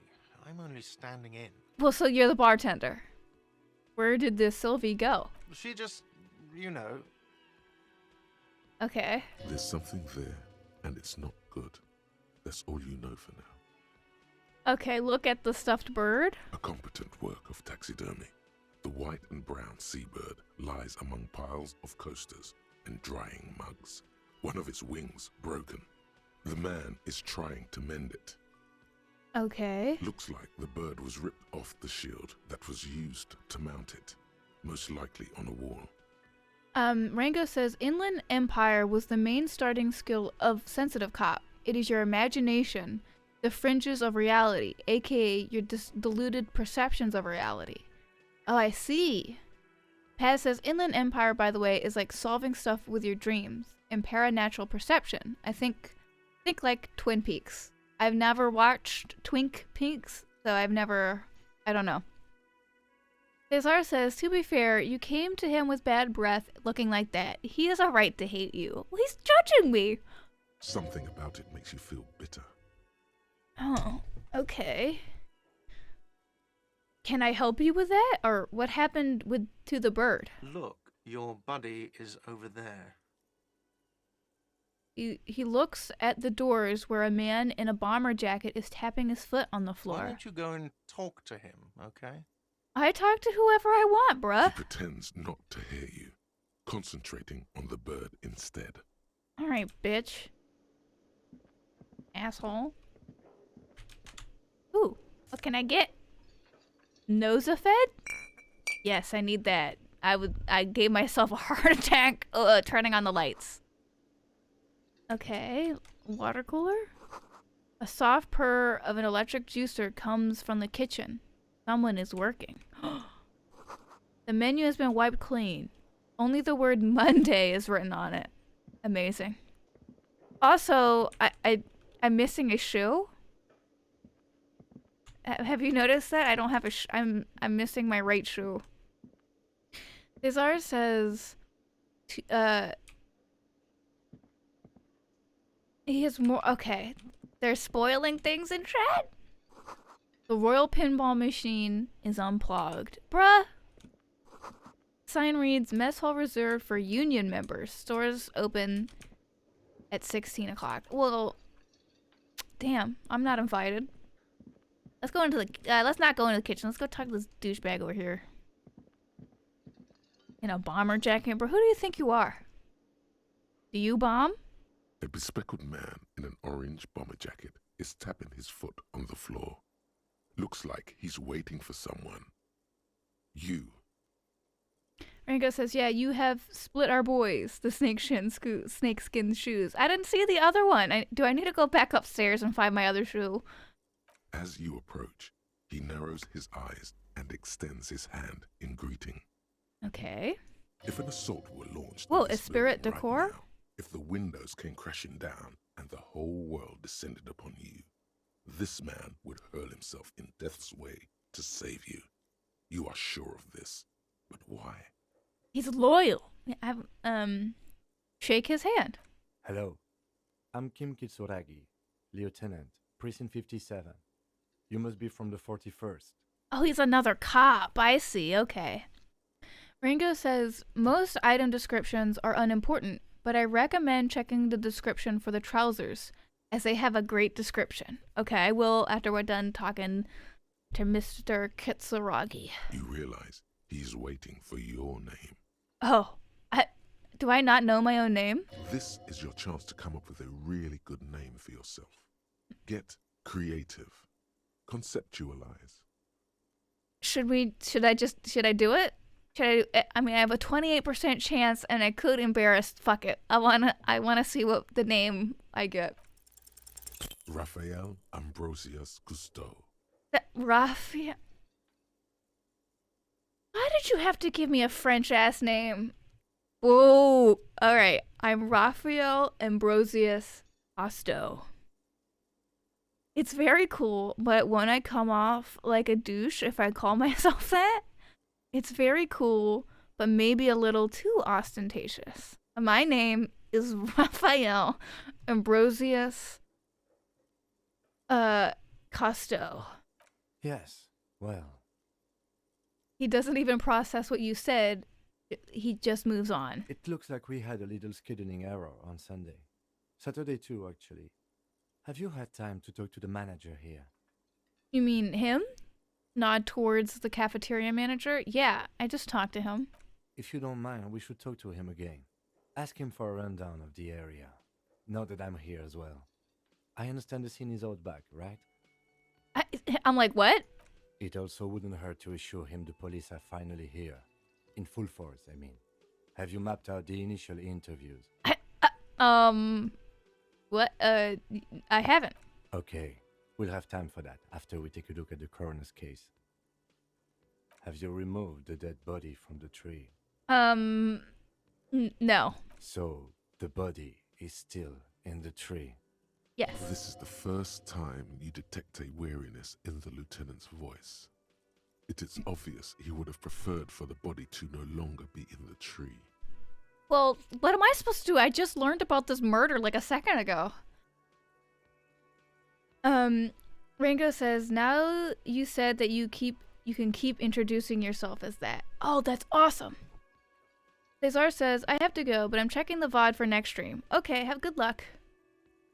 Continue. Where it has been hanging for 7 days straight. Oh. We should go there as soon as we are done talking to the owner. Oh, yeah, okay. Maybe that's why the cop hates me, because I haven't got rid of that fucking body that's hanging out back. Let's get going then, I guess. To you, officer. I want to seem like I know what I'm talking about, you know? I don't want to... If you're about to embark on an investigation, shouldn't you have a badge? Wait, shouldn't I have a badge or something? You mean you don't have a badge? Wasn't on me when I woke up. Losing your identification card is a serious matter. Damn it. My vehicle has a shortwave. You can use it to report your badge missing. I advise you to try to locate it as quickly as possible, but getting the body down should still take precedence. Lieutenant Kitsuragi is now in your party. You can talk to him whenever by interacting with him. Okay, so now we have a little dude walking around with us? Yes, we do. Oh my god, I love him. I should go I should check. Right. Check my pants. These golden brown trousers are flare cut. Normal bell-bottom trousers would be boot cut, but these are far from normal. These are someone's piss-soaked, cum-stained party pants. Ew! Nasty. Alright, let's go find my shoes. I bet you this guy's gonna get mad at me. He's gonna be like, why aren't you walking around getting rid of the body? Alright, I'm gonna run a short 30-second ad here, gang. Because we're just going up to the bedroom. Can we knock? Oh. Oh, the lady's gone. The lady is gone. Is this her room? I bet this guy's like, what is this dude doing? Just jiggling door handles. And I'm like, bro, haven't you played Jalopy? If you do that, you get like 20 bucks. Oh, did I miss this? Kim also tries not to look at the pile of taped viscera on the carpet, or the weird suitcase on the hat rack, or the potted plant dying in the corner. But it's all just too morbid to ignore. I'm sorry for this. I'm gonna be embarrassed. He's like, damn, bitch, you live like this? And I'm like, yeah, I don't know what the fuck happened. No problem, officer. He takes a step towards the door like he'd like to leave. Well, we're not leaving just yet, baby. Let me try to get my tie down again. This fan has all. No, I can't. I can't get the tie. All right, we locked out the tie. Rip me. The bed is cold and not particularly inviting, but it's yours. The sheets look awful. Ew, this is not a bed, bro. The option to go to sleep becomes available every night after 9 p.m. Okay, I don't care. Why would you read it like that, but it's not, and you have it in military time? That's a little annoying. A mirror hangs above a bent and broken sink. In a fierce discharge of masculine energy, someone has ripped half the faucet off. Hot water sprays from the base, and steam covers the mirror. You cannot see yourself, just the outline of a man. Suddenly, you realize you have no memory of the face that awaits you there, underneath the soft vapor. Okay, wipe the mirror. As you slowly reach your hand towards the surface of the mirror. Abort. Oh! You clearly have not thought this through. You won't like what you see there, and you will never unbecome it. Maybe I should... I don't care. Fuck you, bitch. Behold, Oh! I'm a dude. you have no idea who this thing is, do you? Of course there. This is the face of a late-stage alcoholic. Yep. Too late. You clearly have rigor mortis on your face. Or wait, is that an expression? Are you trying to make an expression with that face? Why? I'm not making it. The face is making it itself. That seems weird. I have no idea why it's there. It just is. I'm just like, ooh, yeah, ooh. Please stop. It's horrible. No. You're scaring yourself. Hmm. You can't, can you? It's like it's not even voluntary anymore. You have worn that grin into your face, and now it won't come off. Oh. That feels What a little... does it even mean? What is the emotion you're trying to convey? I think it's supposed to look suggestive. I'm afraid it's meant for the ladies. Bro, no. I'm insinuating that I'm vaguely sympathetic. I think I'm sort of pulling it off too, in a sad has-been kind of way. There's some charm to it. He does look like an old boomer dad that you're kind of like, oh, he's kind of hot, you know? Ringo says, I lied about my badge till a character was like, oh, just show me your badge so I can tell you, think. Yes, I have my badge. I'm a policeman, and I have my badge. Kim waits patiently for you to get it out before the realization comes over him. That's great.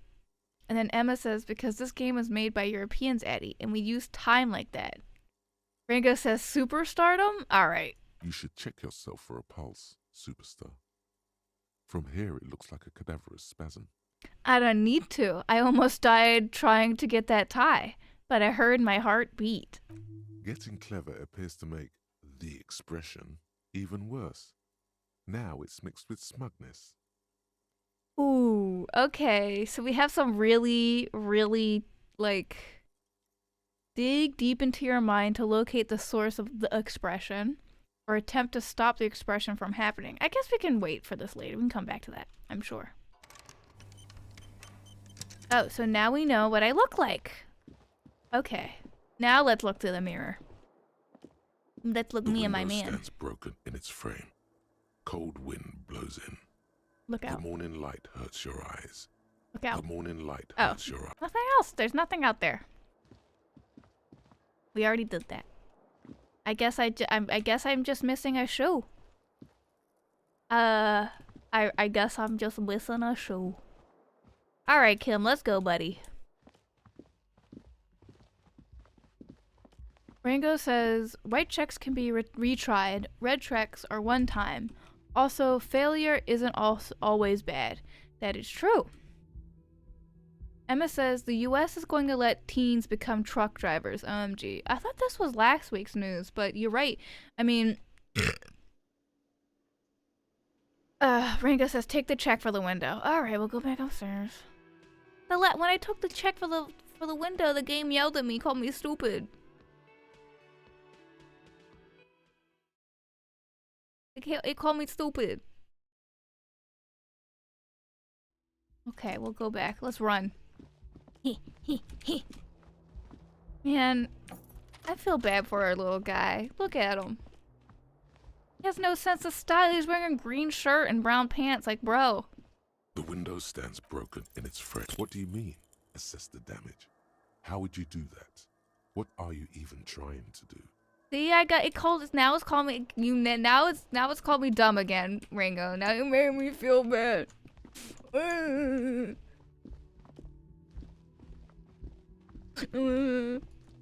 All right, we should go probably deal with that body, right? We should go deal with the body. Let's go deal with the body. I mean, that is what cops are supposed to do. They see a body and they're like, okay, time for me to deal with it. Okay. Summer door closed for the winter? What is a summer door? Is there a door over here? Yes. How is this door any different?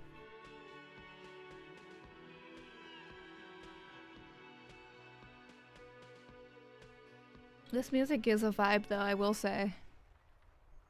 And I'm sorry the Twitch integration isn't working. I don't know how to get it work because it worked with Domina. And that was really nice. But the thing is, I don't know why it's different than Domina. With Domina, all I needed to do was input a code. Okay, we're in what's in this trash?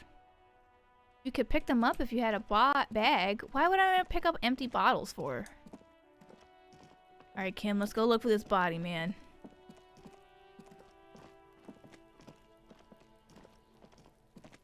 Oh, there's a kid back here. I hope he's not playing with the... Oh. Oh, oof. Ooh.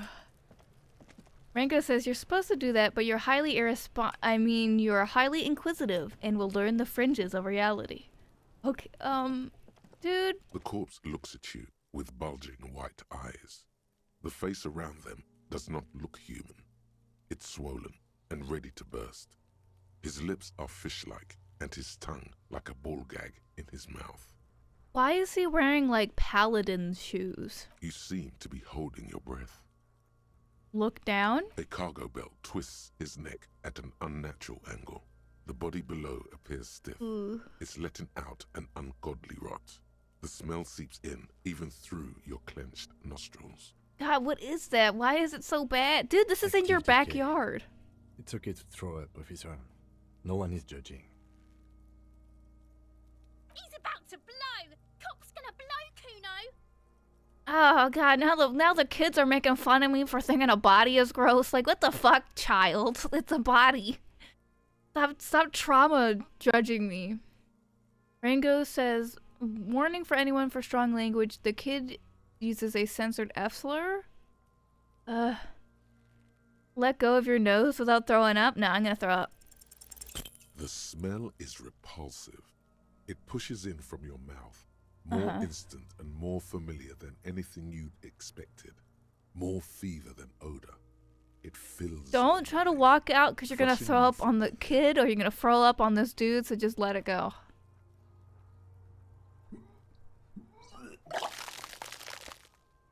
Listen, Kim is not gonna judge me for it. Ew! Nasty. You feel a great force ringing from your stomach.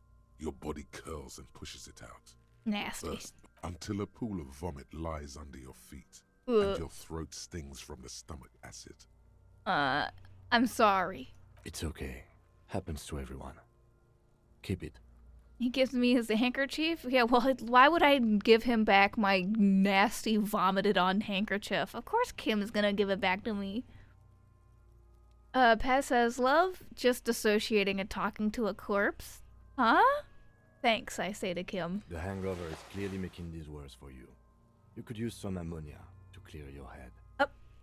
Let me what? You think ammonia would If help? you can handle the headache. Some officers use it to deal with cadaverine odor. But not you? I can't handle the headache. Oh, he's a pussy. It's more likely he can handle the smell. Unlike you. I don't need that shit. Sure you do. You just threw up a lot. Alright, dude, where do I get it then? There's Frit nearby, east of the hostel. They usually have a small apothecary. If they don't... Rango says, the kids are annoying little pricks, though. After finding out about them, I feel pretty bad for them. They're children in a war-torn area. Of course you're gonna feel bad for them. There's a greenhouse here, and a gardener with a wheelbarrow on the corner of the whirling in rags. If she works here, she might have something for the smell. Alright. Acquiring ammonia will provide a modifier to the white check. Modifiers make checks easier and allow you to retry them. Okay. This kid's ladder is rickety, but still climbable. Did the kid do it? Did the kid kill this guy? Someone is trying to grow herbs in this greenhouse. Where they are? Yeah, Kuno. Fuck him up. Who is Kuno? What's in here? Ooh, money? Magnesium. Rango says, you forgot to talk to the cafe manager. Oh, that's right, I did. This winch mechanism has been oxidizing for some years. That's not good. Emma says, why do Americans not pronounce the H in herbs? Why would you say it herbs? That sounds stupid. It's herbs. Herbs. Pat says, Kuno is the high kid throwing rocks at the corpse. Oh, he's talking. Okay, I see. Rango says, it's not war-torn. Used to be war like 60 years ago, but the place is mainly just poverty-filled. Abandoned by the liberals who try to commercialize it. Oh, so you mean like 1950s Britain? Pat says, yeah, herbs sound like herbs sounds like a sex disease. Right, exactly, it's herb. Rango says, wait, you say herbs and not herbs? What? Because I'm American. I'm from America. We say herbs. We don't say herbs. I'm an American.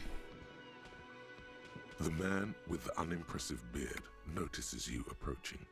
He drops the ledger he was holding and turns to the lieutenant. Oh, he doesn't. Oh, dickhead. Mr. Gart, right? Ugh, he's French. That's why he doesn't like me. You run this place. Yes. Uh-oh.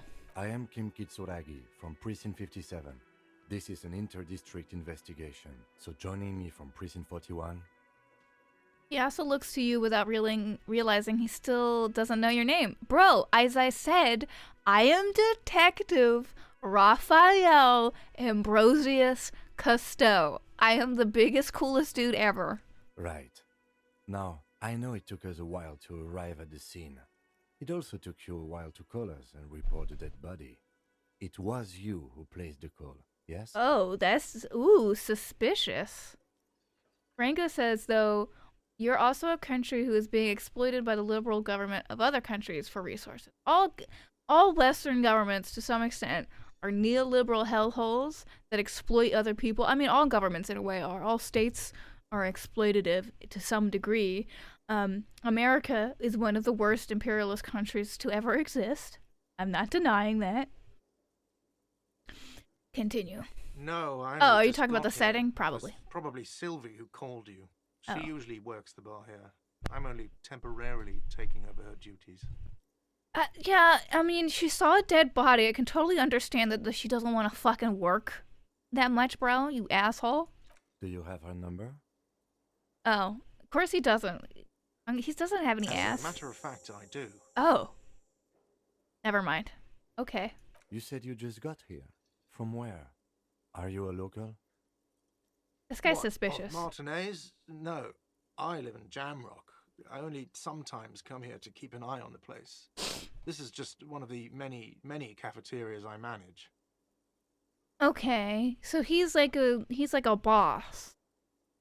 But you still know your way around, yes? In case we need directions. Wyatt Herpes or Herbies? Herps? Wyatt Herps? Yes, I know where some things are, but as I said, I don't live here. I just used to work here. And I'm not going to start working here again, if that's what you think. Bro, why the fuck do you think we care about where you work, dude? Can you just answer our questions? I didn't imply that. Detective. Yes? I have everything. You? Do I have questions? Yes, yes. He means, do you have questions for me, like a police officer would? I don't like this dude. Why did Sylvie go away? She went away because none of your business. This is the second time you've avoided the subject. Oh my God, what is your obsession with this Sylvie person? Get over it. She reported the crime. I don't know what to tell you, bro, but I gotta know the information. Maybe it's he who's obsessed with this Sylvie person. Certainly sounds like it. Yeah, you're right. What is your problem with me? Why would I have a problem with you? You're a hero cop. So not only am I a cop, but I'm also a hero, or you're being sarcastic? Am I? Or did you ride in, take the body down, solve the murder, and not trash my hostel room? Oh, so he's butthurt at me because I'm an asshole. Okay. I do not appreciate your oh my god. I did all those things? No, you see, actually, you didn't. You haven't done anything even remotely useful since you got here. Oh, shook. What have I been doing then? Have you seen me around? No, I haven't seen you around. I just got here, remember? Then how do you know what I did? Was there anything else? Alright, bitch. Who killed him? I don't know who killed him. I'm not the police. That's your job. Did you kill him? What are you, crazy? Of course I didn't kill him. Suddenly you tense up. Blood is being pushed to your muscles. You should hound him on this. Hound him hard. The prey drive says. As much as I don't like this douchebag, I think I'm gonna leave him alone. Oh, thank you. Let's go. Not so fast. You owe me 130 real. I don't owe you shit. What's real? Oh, excuse me. You owe me 130 real. The IIR, or Inter-Isolary Real, is the global reserve currency. Whatever part of the world you're in right now, it's love safe this to vibe. assume he means you owe him some money. Oh, I understand. You mean I owe you money. Wow, you're a genius. Yes, that's right. Money. You owe this establishment 130 real. But what do I owe this place for? What did so I don't really know what I need to, well, what did I do? Let's see. 3 nights at a tariff of 20 real comes Uh-huh. to 60 real. Yes. Then there's the window you annihilated. How do you The know hole that in I the did window that? was the first thing I saw when I came to work. So don't try to tell me you didn't. That will be 40 real in damages. How do you know that I did that? There's a kid outside throwing rocks around? Another thing you've annihilated is half the bar. But You've run what a tab of exactly 30 is real. money? Actually, more, but we'll round it down to 30 for your hard work maintaining the stability and order of Revachol. That's 60 plus 40 plus 30 equals 130 real. And yes, real is still money. Rango says Disco's setting is actually pretty interesting. If Revachol, the setting, as it's both a somewhat rich commercial place filled with luxurious, though also like a third world country in a sense, being exploited by resources. Oh, so you mean America? You know what you mean? You mean America! Fuck yeah! That's America, baby. What exactly is money? What are you, a philosopher? Since I woke up, I have trouble remembering even the most basic concepts of reality. Don't ever admit to anybody that you have a mental disability, sir. No, I'm just... Actually, I might be. Money is what grown-up people use to pay for things. Things like this hostel room, or 8 bottles of potent blend, and 9 packs of Royal Extra. We use it for everything, really.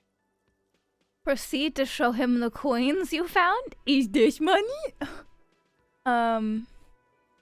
What? Interesting. Where do I get it from? Are you serious? From your work? I don't know. You can take bribes, I guess. I'm sorry. I don't think cops can take bribes. No, I can't. Some do take recompense, but only to survive. Lieutenant, bro, what do you mean by that? Proceed, but don't show him the coins. They're yours. Or is this money? Yes, it is. Count them to him. That's 10 plus 10 plus 20 equals 40. I'm now down to 90, right? No, you see, that's 40 cents. Oh. Cents are a form of currency 100 times smaller than the real. Oh. I'm not even going to take this.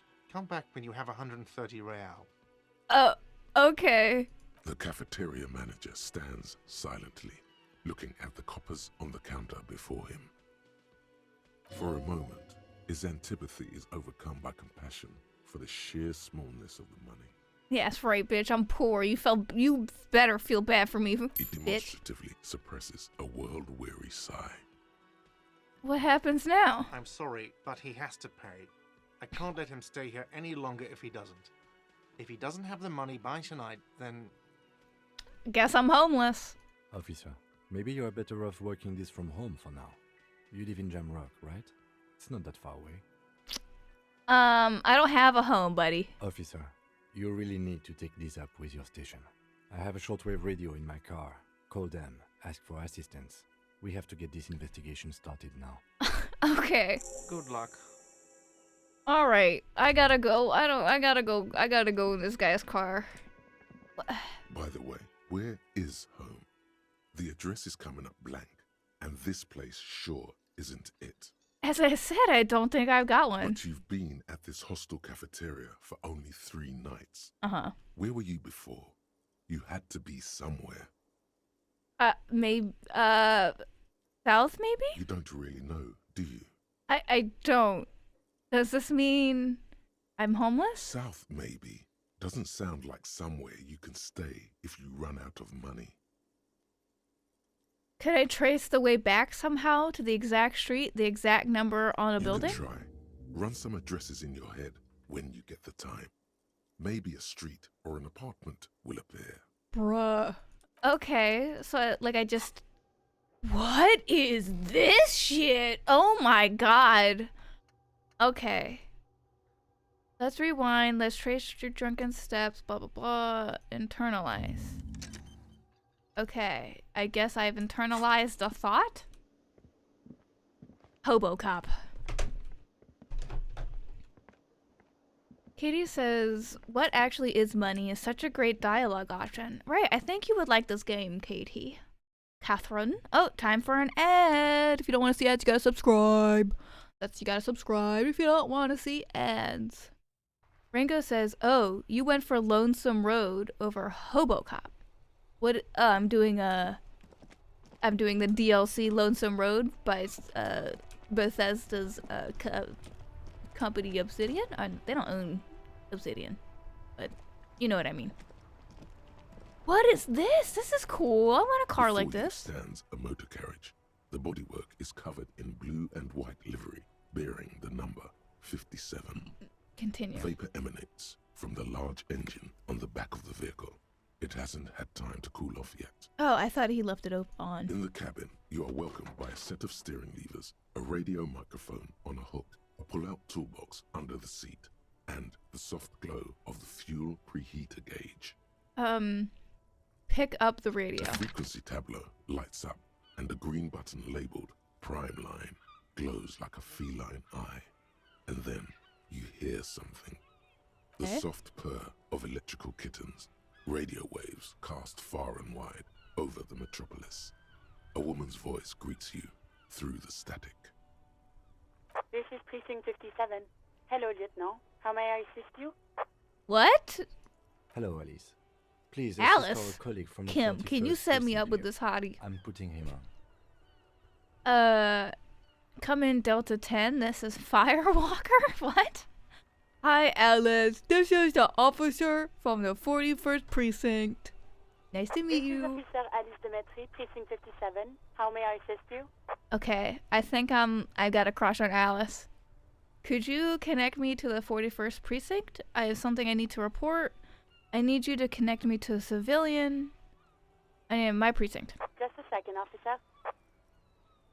She puts you on hold, the static crackling softly like a bonfire. After a while, you hear an old man greet you from the radio. His rattly voice is oddly familiar. 10-2, 10-5.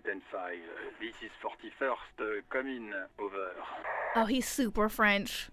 A scrawny old man sits in a dusty cubicle, smoking, with a large white rectangle sewn on his vest.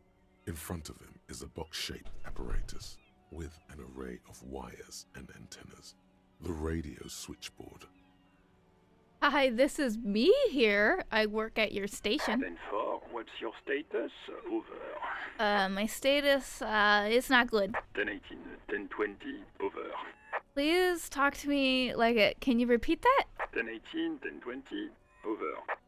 Please just talk human to me. These numbers mean nothing to me. State your message, sir. Over. Katie says, I'm wanting to play it more watching this, but I'm more excited for other games to be made like it. Rango says, Alice looks pretty good. We love Alice. I needed to report my badge missing. 10-9, repeat message, over. My badge, I can't find it anywhere, basically, it's gone. 10-4, message received. This is a very serious situation. I need to 1022 the captain, over. Okay. 1022, the captain. This sounds bad. Bad and scary. Like being called to the headmaster's office in school. Uh-oh, I'm in trouble. I lost my badge. Is it him? What does he want? A dry voice asks in the background. Uh-oh. Says he lost his badge and needs to report it. He what? He lost his badge? Yeah, what's it? Yeah. Say nothing. Who lost his badge? Oh, man, everybody's dunking on me. Dick fucking Mullen. Who do you think? It's Officer Dick Mullen from the bestseller Dick Mullen and the Lost Identity. Oh, man, who is this douche? Dick Mullen is not your name. It's the name of a fictional detective who would not lose his badge. They're making fun of me. Defend yourself. Immediately. They're laughing at you. Ha ha, officer has lost his badge. Ha ha, like I'm the first cop to ever misplace his badge. Come on, operator, tell them to stop. This is serious. Don't be a little bitch. He says this has probably happened to other policemen before him and laughs sarcastically. Oh, goddammit. Is he fucking kidding? The whole station's gonna be dicked for this. Uh-oh. Satellite Officer Vicmar is wondering if you might be joking and adds that this tarnishes the reputation of the entire station. Over. Colin dicked us. Man, can we just move on? I just want to report it, okay? 10-4, I hear you, officer. I'm just going to make a note here that you are in pursuit of your misplaced badge. Over. Okay. Fuck me. Mac, come here. You've got to hear this. Dick Mullen lost his badge. What's going on? Man, everybody's getting in this, kicking me in the frickin' ribs. Super Cop here lost his badge. He lost his what now? Oh, God, I get it now. Everybody's making fun of me. He lost his goddamn fucking badge. Look, all the French people are admonishing me like I'm the dumbest person ever. Motherfuckers, listen to all you assholes. All you are French, This stops, enough with this now, enough with this now. I have other things to discuss. 10-9, come again. I didn't get that. Over. Oh, great, of course. New heights even for Captain Sober. Dude. Ask him if he's lost his gun, too. Yeah, Sergeant Orson wants to know if you lost your gun, too. Over. Check your pockets. Check your... Holy fuck. You don't know where it is, do you? Oops. I don't have it. Okay, it's gone. Your gun is most definitely gone. Oopsies. 10-9, come in, officer. Did you get my question? We were wondering about your gun. Over. Say nothing. 10-1, you're breaking up. 10-9, repeat, please. Over. Don't say anything. 10-9, come in, officer. Over. Come in, officer. 10-9, repeat message, please. Did you misplace your firearm? Over. Alright, let's try it. We got a 3% chance? Fuck it. Even before you can get the words out, everything gets scrambled in your brain. No, of course I didn't lose my gun. Fuck it, I didn't lose my... This is Amanda. He says he didn't lose his gun. Or his phone, whatever that means. Oh, thank you for raiding. Welcome. Thank you, Mo Ninja Cat. Welcome, everybody. Hello, welcome. Hi, I'm Addie, if you don't know. Streaming. This is Disco Elysium. This is the first time I ever played this game. I've literally no idea what's going on. Welcome. Thank you. Hello, Mo. And hello, Video Ghost. Hello. Thank you all for coming. Hello. Continue. Ask him to describe it. His gun. Not his fun. Just the gun will do. I hate this. I hate these people. They're so mean to me. Satellite Officer McLean requests a description of your weapon. Over. The fuck do you need a gun for? Exactly. Look at the pythons on your arms. Exactly. You are a gun. Exactly. The biggest one in the world. I've got the biggest dick. Oh, request a description, huh? We'll give him one. Describe the plasma gun. The plasma gun? For starters, it's massive, got flared cooling vents along the front, and hydrogen flasks sticking out too.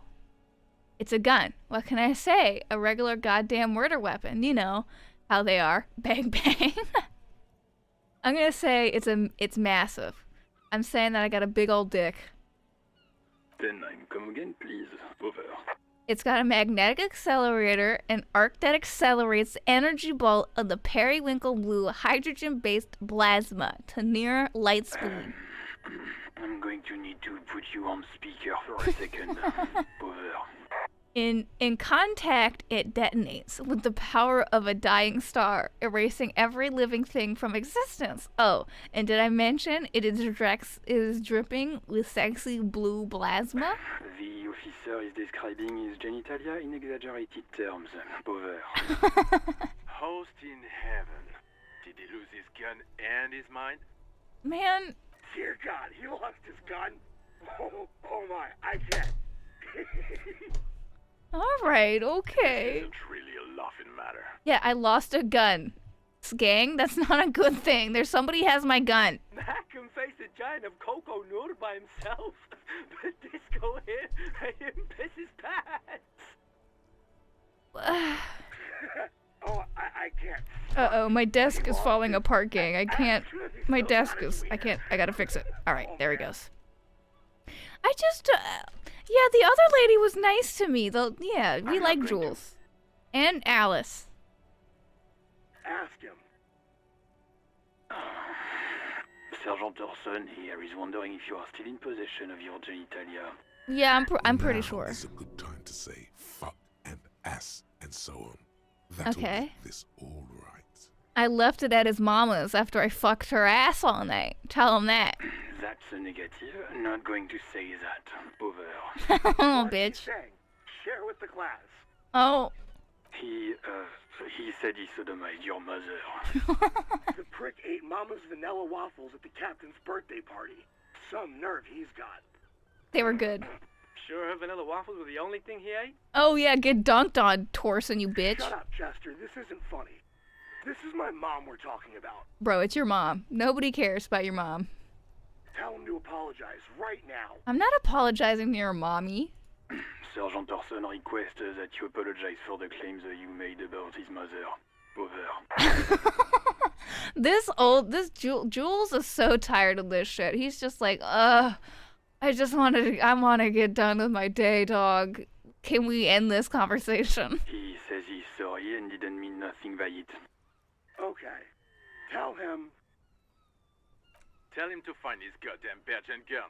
That's the only thing that matters here. Listen, this is what I get for listening to Kim. I heard it. I'm on it. 10-4, affirmative. Officer is in pursuit of his firearm. Oh, God, Fuck you. Officer, do you need further assistance? Over.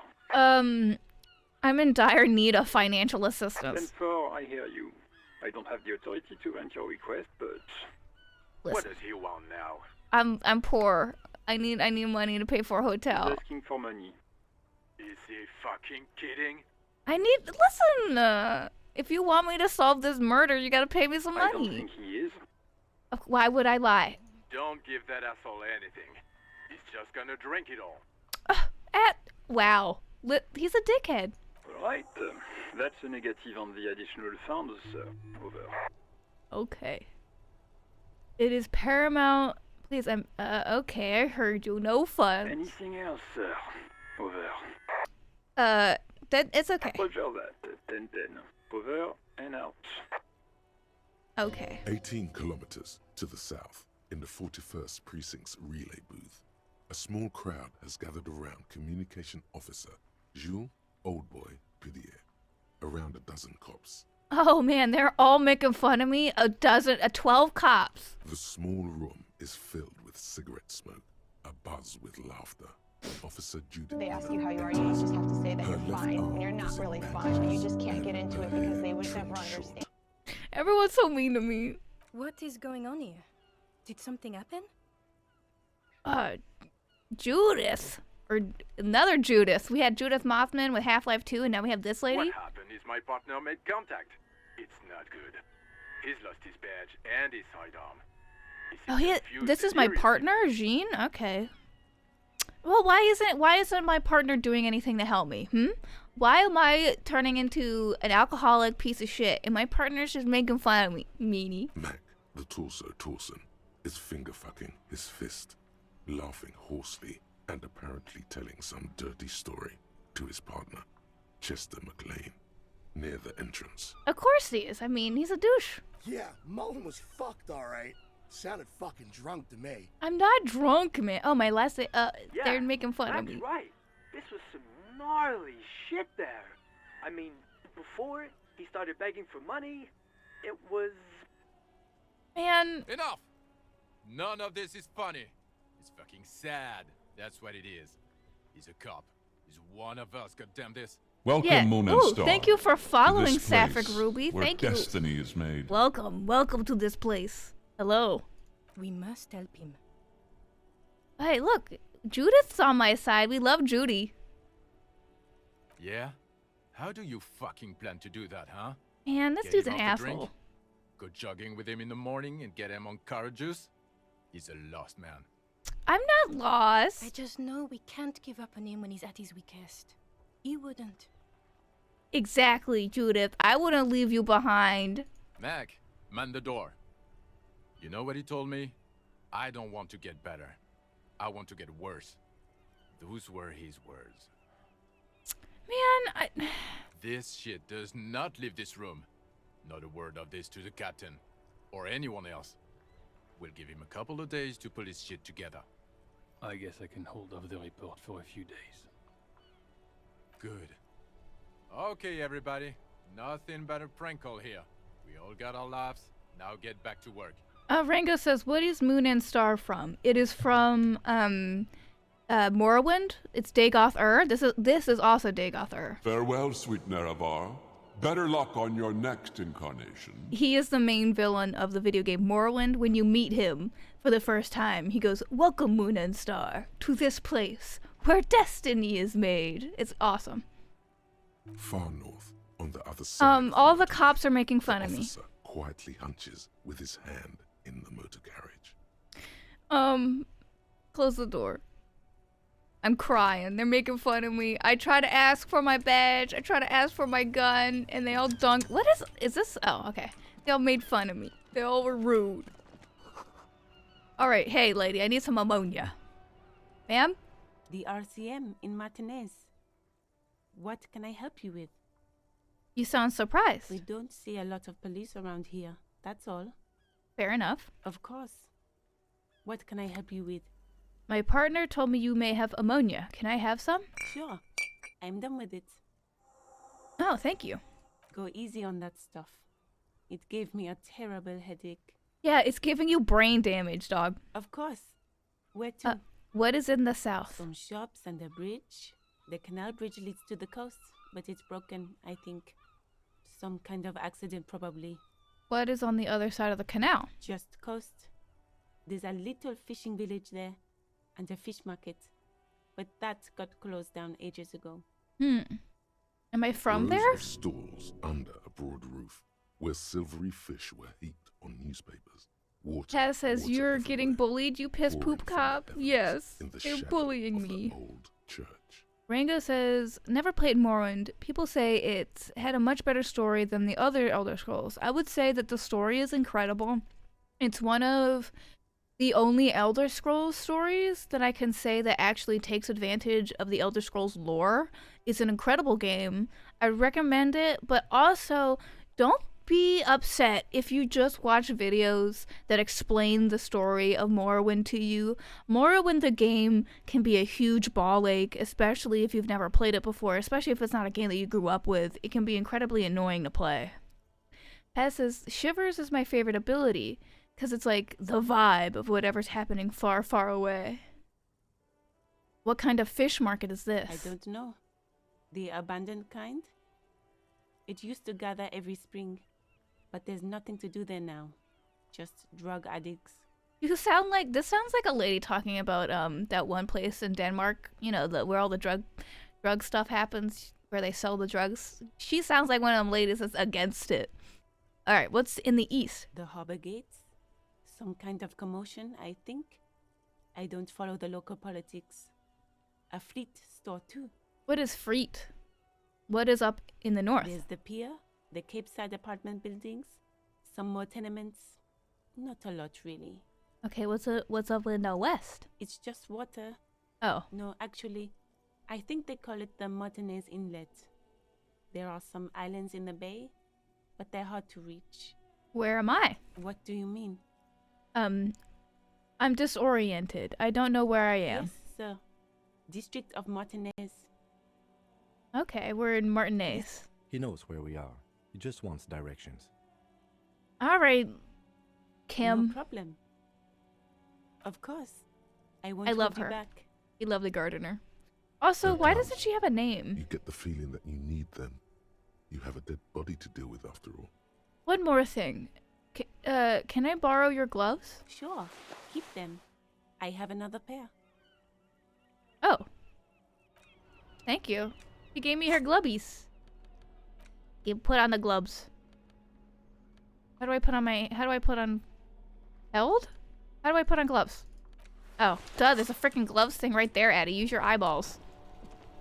Katie says, I would recommend at least trying Morrowind before giving up on it though, because there's a lot of love about the game itself too. Yes, it's an incredible game if that's what you're into, but like I said, just don't be ashamed of if you don't like the game. You can just enjoy the lore and the story.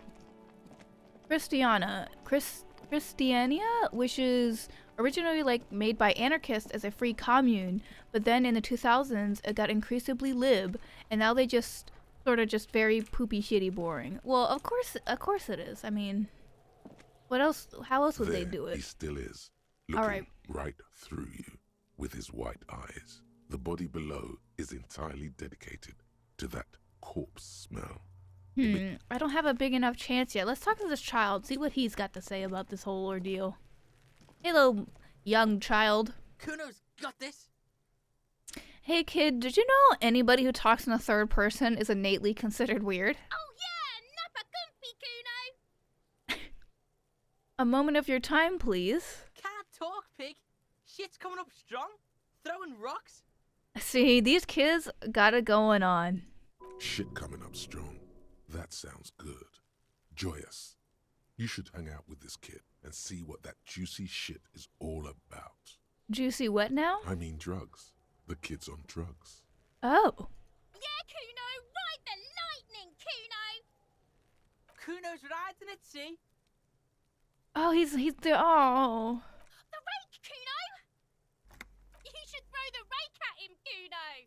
Don't do that. The fuck does Kuno know what a rake is? Kuno's not a gardener. Kim, what should we do? We shouldn't do anything. I don't tempt such forces. What forces? You will see. Okay. Ringo says, I was not a fan of Oblivion's and Skyrim's story, but Morrowind looks better story-wise and choice-wise. It also looks kind of strange and surreal, and I like strange and surreal things, if you didn't get from my postings of the Void art. I think the big thing about Morrowind is that it's one of the few Elder Scrolls games that I can say is truly a fantasy. Like, it's very fantastical in the way that it looks and the way that it engages your imagination. You want to hang out? I'm not a narc. Fuck no. Kuno doesn't buy that shit. Fucking entrapment shit. Damn, Kuno is only like 12 and he's smarter than me. Are you kids siblings? The fuck are you talking about? He's calling us Kuno. What? He says we're fucking each other. No, I'm not. Okay, whatever. Alright, entertain the Kuno. Show me what you got. What you got there? What you got, huh? Show me what you got. Okay, Kuno, I threw up and I can't investigate the body now. What? Why would I admit that to a child? About this crime scene. You kids often play in this yard? Right, pig. This is where Kuno plays with his little wooden choo-choo. Fuck do you want with it? That ladder yours? No, it's not fucking Kuno's. It's ancient. Look at it. True, it is really old. He thinks you're fucking fool, Kuno. He says you climb the ladder up to your magic treehouse. No, listen, dum-dum. If you were a child, if you were 4 before, you would have used that ladder, correct? Therefore, it's still your ladder. Just because you're older doesn't mean it's not your ladder anymore. God. Get the fuck out of here, pig. Kuno doesn't have a magic treehouse. What's in the greenhouse over I there? don't know. Kipta's gardener used to work there. The gardener used to work there? Yeah, that's what Kuno said. She couldn't handle the heat, so she took off. Kuno can take it. Shit's nothing to Kuno. What do you mean by kipped? Look it up in the library. Kuno's not a fucking dictionary. Fucking small brain. Kuno means the gardener, alright? Okay, you mean the young woman by whirling rags, that gardener? Look, Kuno doesn't explain shit. Kuno just says shit. Okay, King. I gotta agree, King. Yeah, I love whatever. him. Kuno doesn't give a shit. Equita says, I think the primary strength of Morrowind in my mind is the faction system. It's certainly more intricate and complete feeling than in Skyrim. Yeah, I mean, have you played Oblivion, Equita? The body, what do you know about it? Shitload, pig. What's your question? Don't tell the pig shit, Kuno. Okay, what do we want to know? If I were to want to waste my time, which I do not, I would ask them who he is, how he got there, and the usual. You have no idea what the usual is. Just ask whatever comes to mind. Okay, more, have you seen anyone suspicious Just around? a couple of pigs sniffing around in the dirt. That seems pretty fucking suspicious to Kuno. Okay, Kuno, we love Kuno. Tell the faggoty Kuno. Oh, damn! You're testing Kuno's patience here. Get lost. Alright, I'm Kuno off. doesn't fucking care. See you later. Jeez, chill out, Kuno. It's not cool to swear, okay? Where's your mom? Hmm? Did you like the faction system in Oblivion? The letter R wears a crown. On the ribbon below, a light above descending.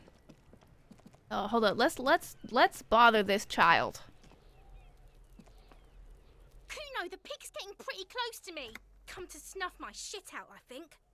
Take one step closer. Looks like it's time for me to go, Kuno. Pig's come to take me in. Bye. She means it. The fear is real.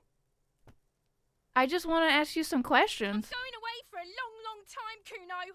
Going away for life. Oh, jeez. What's going on there? Fuck are you trying to pull, pig?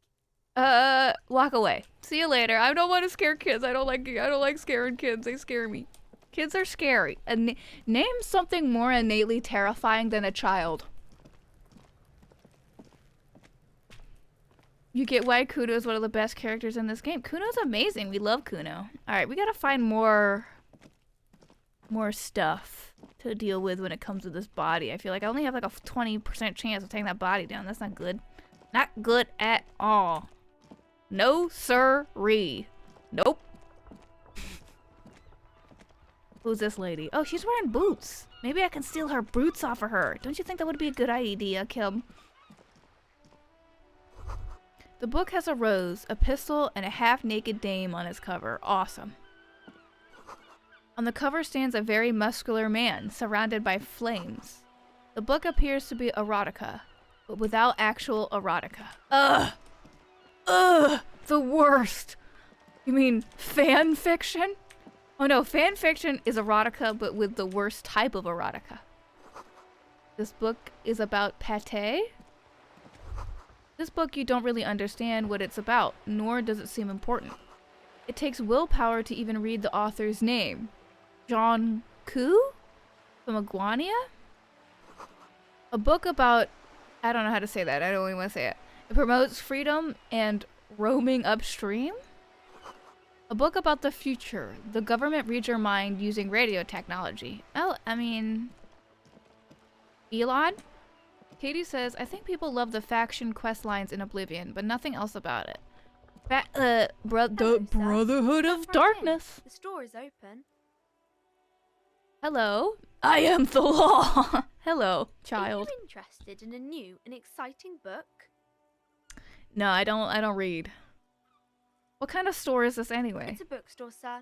We sell books. What does this postcards, mean? And some board Like games. this It's continue called button. Crime, romance, and biographies of famous Why is it people. like different than the regular continue Whoa. button? Whoa. Hold your horses, little girl. What is a book? What is a postcard? What's a board game? What's a book? That is a book. They have stories inside them. It's like someone told you a story in a really long letter. Thank you. See, the child is not going to judge me for asking questions because the child's a child.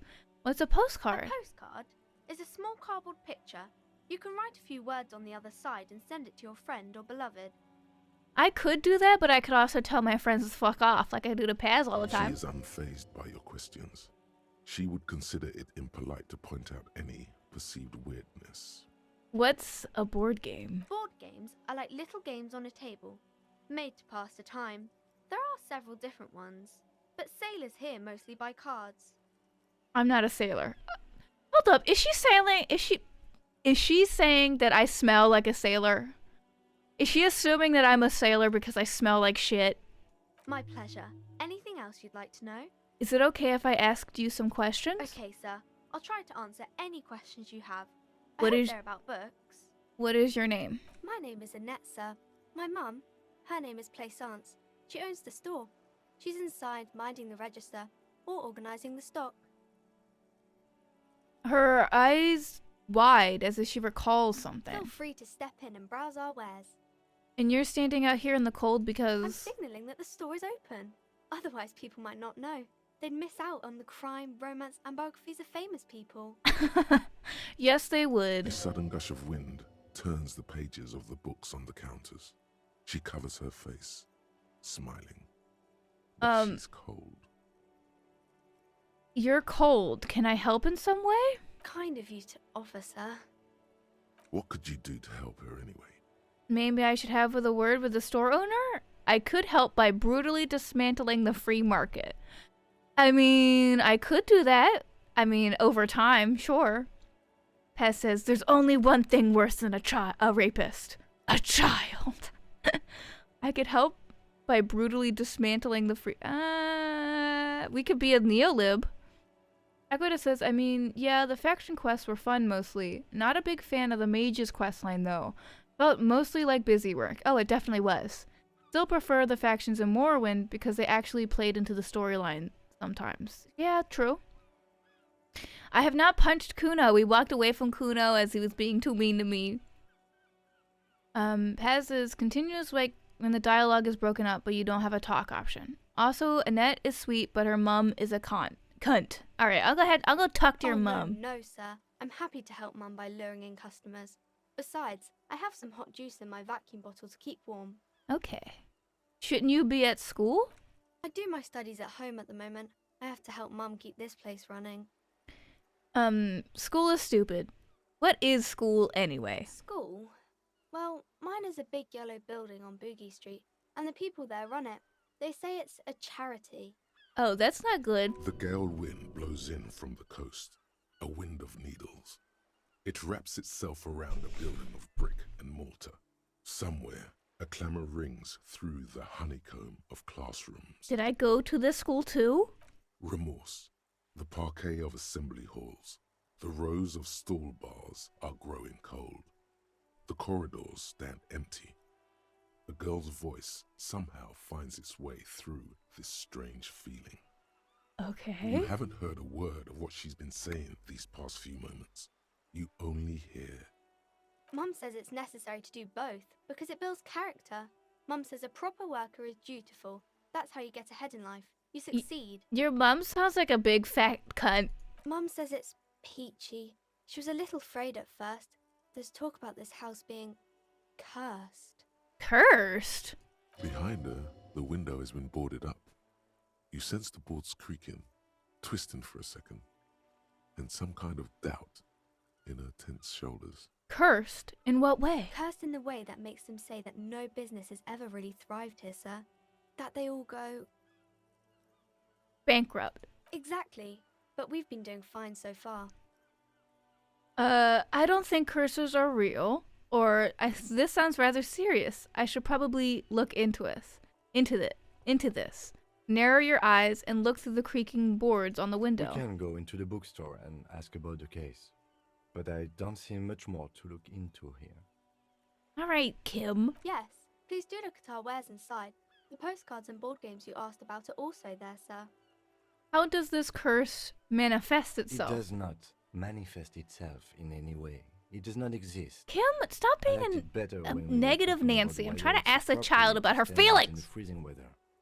Don't you understand? Children communicate through abstraction. So you have to ask them about their abstraction or you're not going to understand what the fuck they're talking. Kim, you're a dummy. The plasmic manifestations. No such thing. Anything else you wanted to talk about, sir? What do you know about the other failed businesses? Nothing really, sir. Mum doesn't allow me to sneak around in the back rooms or the cellar. I don't really know what's there. Oh, so you don't know any of the tea? Dang, this child is useless. Maybe I can tell you about some of our books instead. What is this crime business? Crime fiction is about murders or burglaries or things like that, and the work of a policeman or a private detective who's trying to solve a crime. No. Not crime fiction, dog. I don't even know what the concept of crime is, because it seems a little wacky to me. It's that bad? Crime is what we were solving before this conversation began. Okay, Kim, you asshole. Why would anyone want to read about crime? It's exciting to people, I guess. They get to imagine dangerous things, and it's kind of like a puzzle, where you can guess who the criminal is, or how the good guys are going to catch him. I'm a policeman myself, by the way. You don't look much like a policeman. What does a cop look like then? Didn't mean to offend, sir. Sorry, sir. It's just that you don't look like Dick Mullen. Well? Wow, okay. So she's like, you don't look like Sherlock Holmes, and therefore you're not a cop. Okay. Rango says, the mother said about the curse to her, not her. True, but she should learn. I used to be exactly like that Mullen guy. Then I decided to live a little. No. You know, nobody actually looks like the guy from the picture. That's a stupid fantasy of a man. It is not your body that's important in police work. It's your brain. Wow, look at the guy. I'll never be as good as Mullen. Not your body, it's important. Head, yes. Yeah, I'm smart. No, it's your soul. Your blue soul. Blue? No, there is no thin blue line inside my heart. Your resilience.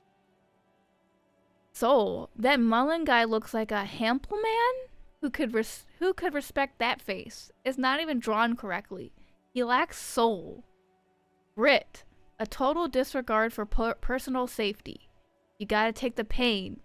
This Mullen guy looks like he'd run into his mom. Ain't got no balls. I'm gonna say he ain't got no soul, because he's a fake cop. Cops don't have souls.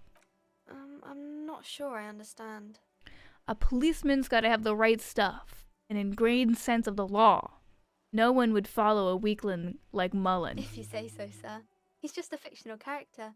He's no match for your soul. Maybe you can show me some real police work, sir. Like in the books. I'm gonna do something right now. I'm so smart. Okay, let's keep going with these questions and then ask her. It's the type of book where there's a rich lady and she has to choose between the good man and the bad man. I choose Mr. Darcy. Or there could be a story about a poor lady getting a rich man. It's about man and lady business, sir. What about a poor man getting a rich lady? It happens, but usually the guy gets rich in the process. Oh. Or should actually be rich himself, but has lost his family property unjustly, like during the revolution or something. Yeah, unjustly. Yeah. Those are unhappy books, for most of the pages. People sad about what they have lost, but then it all turns out just fine in the end. What about when both of the men are bad? These are not very common. You can't have a choice between bad and bad. Nobody wants to read a story like that. That just sounds like elections, baby. Well, maybe then it's fine. Maybe if the lady then decides not to pick either, because she doesn't need a bad man. Yes, that would be interesting. Yeah, she doesn't need a bad man, she needs a lady. What about when everyone is poor? That's really not a proper romance story. That's more like everyday life. Damn, this child's like... Yeah, poor people are boring. Sometimes you have to write about real life things. Yeah, like this one guy did, like Marx. Not in romance books, sir. These are about nice and pretty people, and everyone is happy in the end. No, it doesn't have to be pretty people. What about a book where the man and lady business doesn't work out at all? I haven't read many of those. Maybe you should ask Mum. Yeah, you think she has one about an excruciatingly painful breakup? I don't think it's a romance story if the main characters break up, though. No. Think about it. One where they plunge into a torrid spiral of pain and recrimination, only it's a really long and drawn out, scarred for life phantom limb. No, I don't know. You can take this. Blossom like a pain flower. Yeah, and it drags on for years and years with no resolution in sight. Is at a loss for words. Each of you filling it with resentment and bitterness for having ruined each other's lives. She shifts and sways on her feet, looking confused and uncomfortable. Stop. There's no need for this. It's in your power to change the subject. Okay, I'll change the subject, damn. Ooh, look at me, I got a skill point. That's enough romance for me. Maybe Well, some about other books. why would I ever say that? I would never say that in real life. Who are these famous people? Kings and queens and generals of old, or artists and writers, or musicians, those kinds of people. There's usually Paz says, something neat thing about this extraordinary about them. building, one of the businesses in the building is a company who made the game, and you can find basically an early concept of Disco Elysium in their office. Oh, that's really cool. I think that's why people read them, to find the secrets of their fame. Can I become famous by reading one of these books? I don't know about that, but I imagine life is great when you're famous. Famous for... Famous? These famous people sound like a bunch of dorks. Correct. Annette's expression remains ever so helpful, but she doesn't say anything. Never mind. I literally had nothing else to say. Okay. You can stop calling me sir. I am but a working man. No, sir, I can't. It would be too tiring to refrain from it. It's already tiring enough to remember to say it all the time. It's nice of you to say I could stop, though. Queen. I can get you. For example, I can't stop making this face. Point at your face. That's a friendly enough face, most of the time. Oh, okay. Let's try it. Let's try to do this. Let's try to bully this The girl kid. keeps her hands folded, hidden. Why is that? Hey, kid, why do you keep your hands folded? What do you mean, sir? She knows where this is going. You don't need to be worried. I'm here to help. She looks around anxiously. Her hands remain folded in front of her. She doesn't want to show them. Is she gonna have bruises on her hand? The lieutenant stands by, looking at the two of you with little interest. A facade of true professionalism. He is far more intrigued by the situation than his poise reveals. Okay. She brings out her reddened hands, her nails frayed, nearly chewed down. Oh, to she's the just flesh. she's got anxiety. You bite your nails. And you knew this from me keeping my hands folded? There were yes. There were a few other hints. Yes.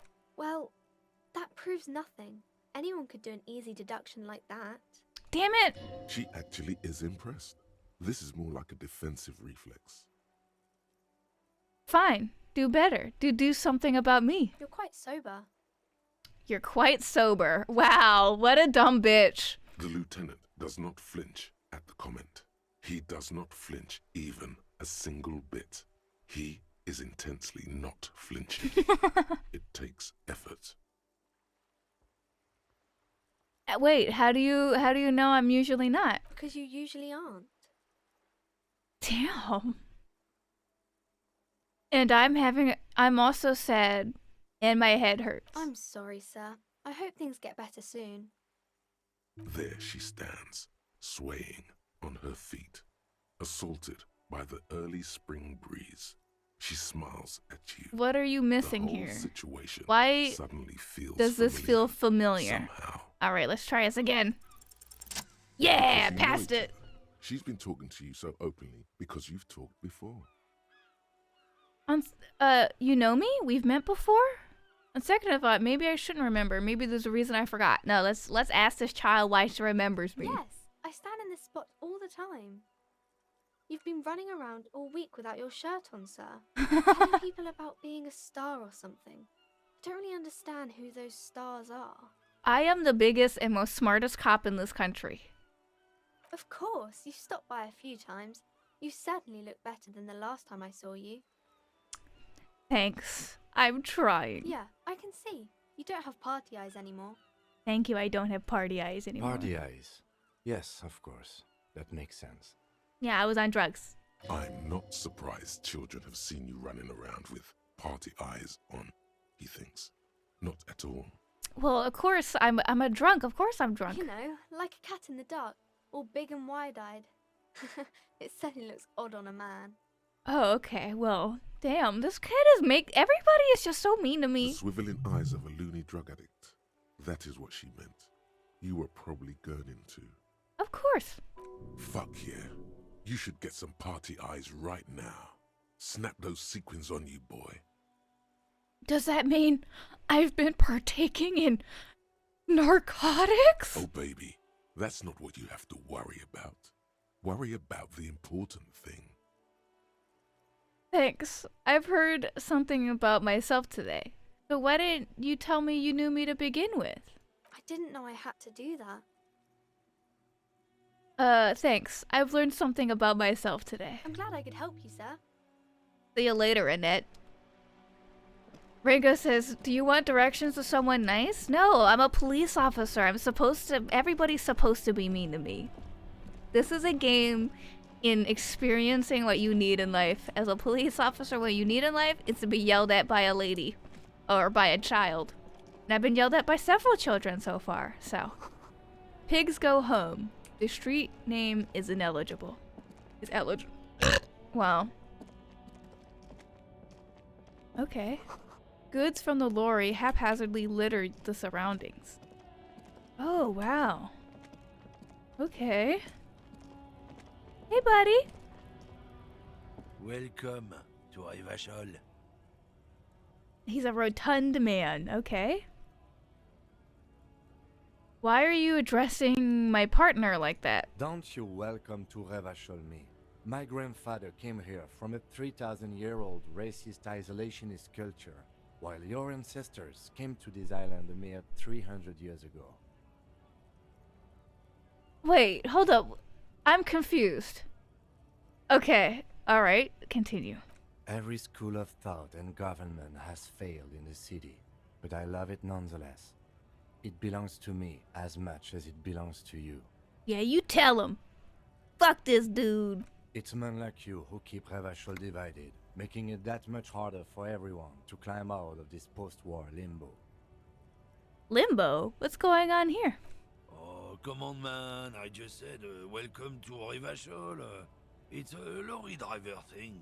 Yeah, sure. I know exactly what you meant. You think my kind doesn't belong here, that I should watch myself and behave. But you see, I'm an officer of the RCM. It's actually my job to make sure you behave. I would advise you to remember that. I love that his name is literally racist lorry driver. Yeah, we hate him. Silence. The air between them becomes tense.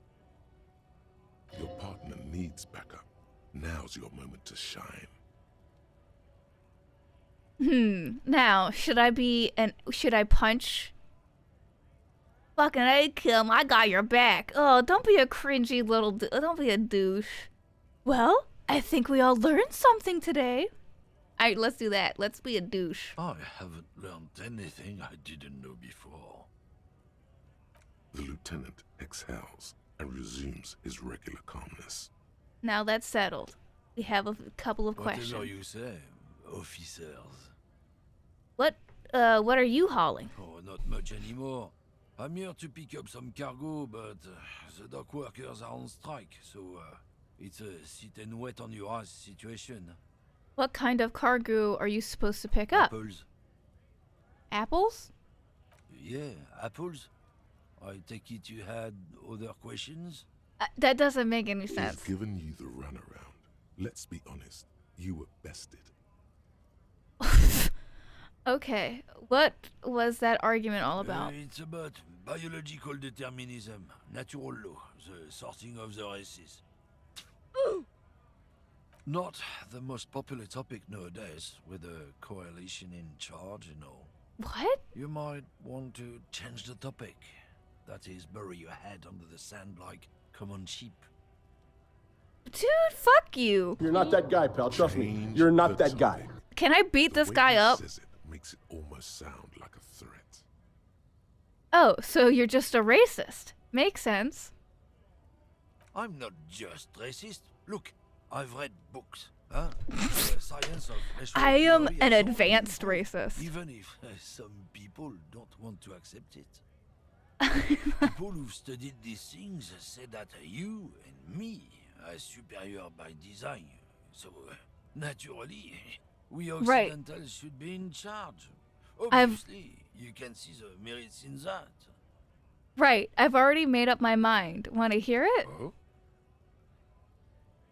Yeah, I'm not down with this. Why don't you go fuck yourself? Don't push your luck, runt. Yeah, little bitch. Fuck you. Oh, what? This is an autosave? Oh, Jump Jams. A popular... a glossy magazine. Most able-bodied men. This issue hosts a top 10 list. What? Oh no, they're much hunkier than you. You shouldn't feel threatened by handsome men. Don't be silly. Are we... Hold up. Is the main character of Disco Elysium plural? Oh, what's going on over here? We got like a... Wait, hold on. We got a cool French dude standing up here. I want to talk to him. He's interesting. Scab? I'm not a scab. What did he just call you? Oh no, not this again. I'm not a scab. I'm a cop. I'm worse. I was just messing with you. No one's ever seen a cop scab. Exactly, you can't be both. Imagine, you cops going on a strike, but then another cop comes in and says, let us cop for less money. Rango says, I will say, I think the racism commentary is a bit weak compared to other political subjects in this game. A lot of funny dialogue making fun of racists, but there is not often much subtlety or exploration of more ignorance or systemic racism. Yeah, but wouldn't it make more sense if they talked about systemic racism in this game, about the horrors of neoliberalism? I'm not a scab, I'm a cop. Speaking of, what brings the RCM here? To the Wild North? Come to see the strife? No, I come to see the murder. Murder, huh? That sounds like a lot of hard work. You'd never see me investigating a murder. Yeah, why? Yeah, because you're not a cop. You're right, it's almost impossible. I'm 91% sure I'll never get it solved. I have no idea what I'm doing. Maybe you want to help me solve it by telling me who did it? I'll tell him that I'm going to tell him I have no idea what I'm doing. That's okay. I have no idea what I'm doing either. I don't even know what day it is. Don't tell me. It's a better day that way. Yeah, you're right. I love this guy. I love him. I'm a bit short on... Wait, what's this strike about anyway? You know, serious business. I'm sure the big boss will be glad to tell you. You'll have to ask him first. The big boss? He's a chatty guy. Wants to talk about the strike. Return once you've met the union boss and are on a better footing with the organization. Okay, I have to go talk to the union and make... Well, as we know, I don't have a good record with the union. I mean, I'm a homeowner, and one of my tenants, Amanda, stole a llama from a traveling merchant, and now the traveling merchant union doesn't like me. So I don't have a good reputation with unions. Bastards! We have a right to work! Okay, what's going on here? Hold up and stay frosty, everyone. Cops are here. Literally, I don't care about your strike, bro. I'm here about a murder. Fuck with us. Beat the honest worker down. No. Good. We're fighting for a cause here. Right to work! Right to work! Besides, we're not that different. It helps if people see us talking, cops and strikebreakers together. Shows authorities are on our side. Builds confidence. Okay, dang, this guy's playing the metagame with his strike. Rango says, there's a little bit of exploration, actually, but more on Kim living up to the expectations, though. Overall, the game does explore the core of systemic racism and a lot of problems. Neoliberals causing poverty and their exploitation of workers in poorer areas. Paz says, oh yeah, this scab leader who has literally been hired by the company to scab? Wait, this guy is a scab?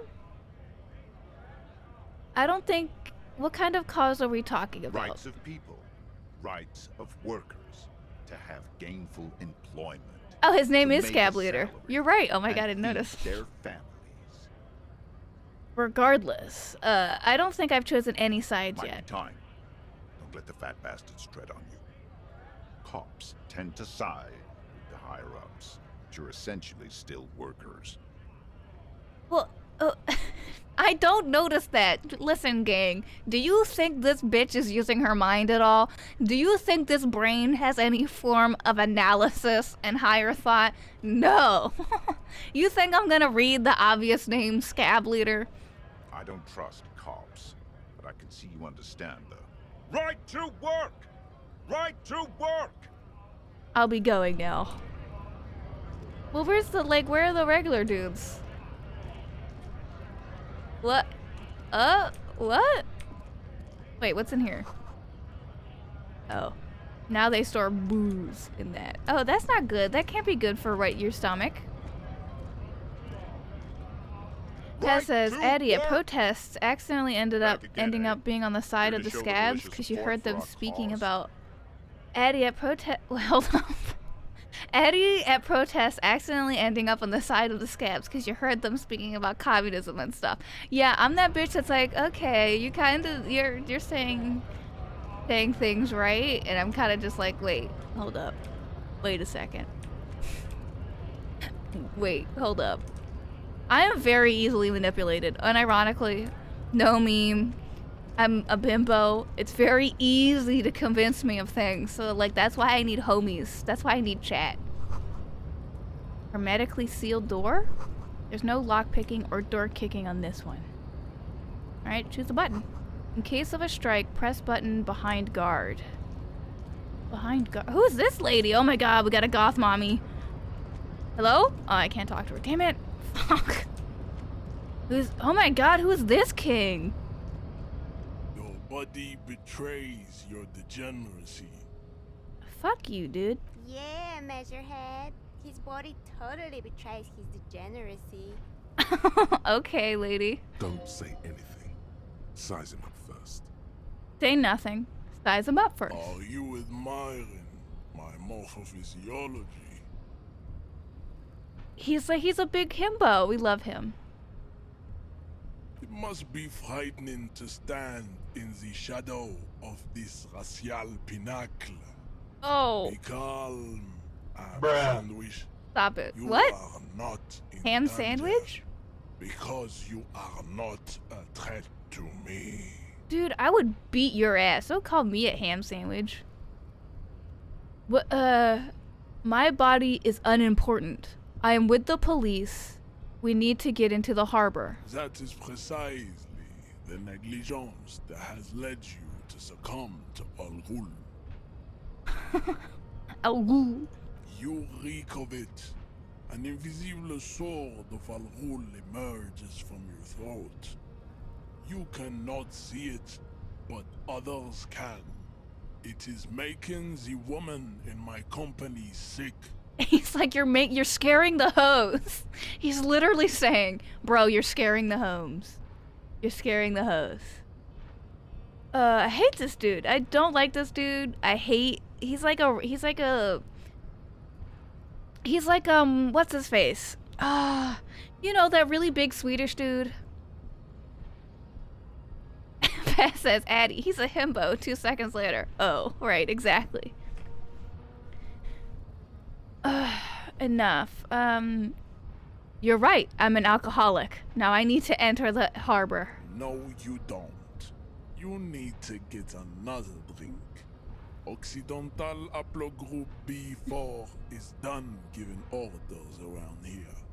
The influence of the ham sandwich race is waning. Why are there so many racists in yes, this is the golden boy. Show him the ham still got it. The race stuff is unimportant here. I just need you to help me do my job, please. Actually, I think the ham sandwich race still has it in them. I think that's really funny. I am the police and I need you to comply. Yeah. I'm gonna say this because I think it's really funny. Willingly calling yourself a ham sandwich, how far the Occidental Haplogroup has fallen. You were once a noble and powerful race. Bro, what are you talking about? You gave the world eugenics, electricity, and powerful weapons of war like missiles and aerostatic aircraft. All of these things suck. Great gains in metallurgy. That one's cool. Not cool. Not cool. You dominated lesser cultures. Not cool. Like the deformed Hemians and the inexplicably potato-obsessed Quakers. What are you talking about? Now your ascent to the genetic summit has halted. You are obsessed with sadness and with frivolous pop culture. It says the dude that's obsessed with how big his muscles are. You will be superseded. Isn't that right, babe? It is, baby, yeah. You know it. Okay. There is a button right behind him, just out of reach. It must be the one that opens the door to the harbor. You're right about all of this. Now I just need you to let me into the harbor. Nah. Push him out of the way. That is right. You should leave the stage of history with dignity by inviting the other races to a great This is war. yikes. This is bad. Bring your troops to the Seminine Islands and to Boogie Street, and we will pulverize. I didn't know that he was a racist yet, Aquila. Get off my dick. Ringo says, I actually like how he calls you a worker. I think that is something we should still remember about a lot of the police. I disagree. And how we can get across to them and understand them that they are also working people. It is the system, not the individuals. You do realize that police get paid a lot, right? That the reason that police don't get a different job is because they enjoy it and because they like the money that they get from it. You don't choose to be a police officer because you are just a working class individual. You choose to be a police officer because you enjoy withholding authority over people. The walls will be lined with bottles of Al Ghul. Ringo says, I love Measurehead. One of the most memorable characters. The game is full of memorable characters. But Measurehead, well, you can see, he is insane. I wouldn't say that he is insane. I would say that he reminds me of a lot of people that I have met. This is your chance. He's talking. Rip into him with a punch and catch him off guard. He's bigger than me. No, don't rip into anyone. You're sensitive. Remember? Subscribe to his advanced race theory? That's no. What are those tattoos of yours supposed to mean? Racists are generally not very good examples of their race. Yeah. I am not like them. I am craniometric perfection. You don't seem like perfection to me, sir. I've taken the trouble to permanently draw a phrenologic grid on my skull and features. Pat says, police cannot be mobilized into a class movement. Like, this game pointed out, police never go on strike for a reason. And you also have to take note of the fact that this guy is a scab leader taking my side. You're right. That's craniomotic perfection. My race does not stand a chance. Yeah, I'm gonna be sarcastic. Correct. You serve the Union, don't you? Aren't they white? What? Don't be vulgar. White or not has got little to do with this. The race enigma runs much deeper than that. What? I am Confucian. I don't There understand. must be some friction there. He's keeping it well hidden, however. But you still serve them.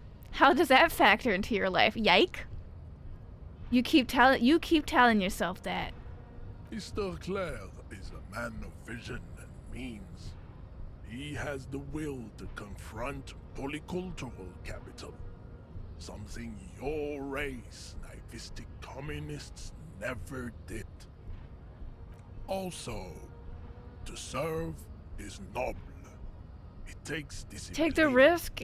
Give him a punch. I will break my little gloved up hands. Only contributed to your race failure. It is lax and moronic. Communism's pretty cool. Idiotic communism is the single greatest contributor to your race descent. What? Everywhere around you. Listen, Equita, I am the biggest brain. I am Karl Marx. Individualism, rock and roll music, sexually transmitted diseases. Bro, why are you blaming me all like white people for that? Like, sure, we may have like made those things worse, but like I didn't invent sexually transmitted diseases. As you know, I am a white guy, and you can't blame me for the effects of white people, okay?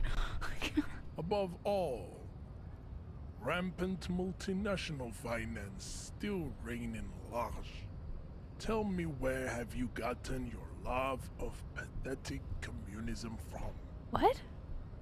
Degenerate youth culture? Rock and roll music? Do I look like I talk to children? Actually, I've gotten it from disco, actually.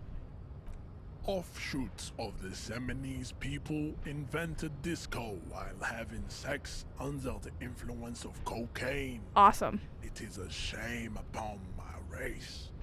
But what is done is done. Disco sounds awesome. I am not surprised you enjoy it so much. This has happened to many of the side products of the inevitable cultural victory of the Seminoles race. What is this guy on about?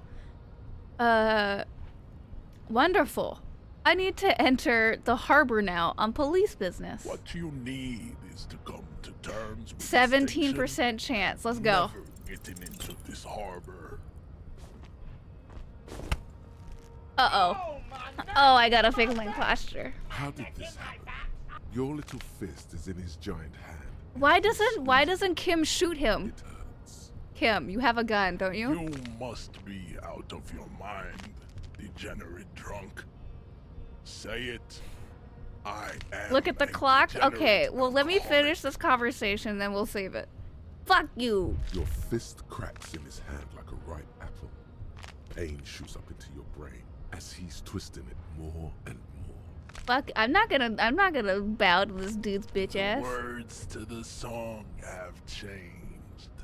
Say, I am a violent drunk. No. Your hand twists in his grip and the pain blinds you. Still you press the Why isn't Kim doing anything? Kim is such an asshole. Good. Now leave before you humiliate your homoerotic organization any further. Kim, what do you think about this, I dog? think this racist is better than the last. But the next racist will be the really good one. What do you mean, the next race? How do you know there will be a next racist? There always is. You're right. Race is reality. Alright. Okay. See you later. I'm sorry. I'm sorry, Measurehead. Wait, what do you want? What do you want, Kim? I'd appreciate it if you didn't force us into situations where I may have to shoot random civilians, because that won't get us anywhere. Why not? If you shot him, he died, I would be able to press a button and we would be able to get into the harbor. I'm not even sure the one bullet my chamber holds would even prick that hurt. I would, but he's, I can't, I'm sorry, Kim. Let's think of something else. No. You should do it again. It's the last thing he'll be expecting. That's stupid. Why would I do it again? He's gonna just, I'm like really hurt. Alright, gang. We're gonna save it here, and we're just gonna find somebody to raid, and then we're gonna say goodbye. Now listen, gang.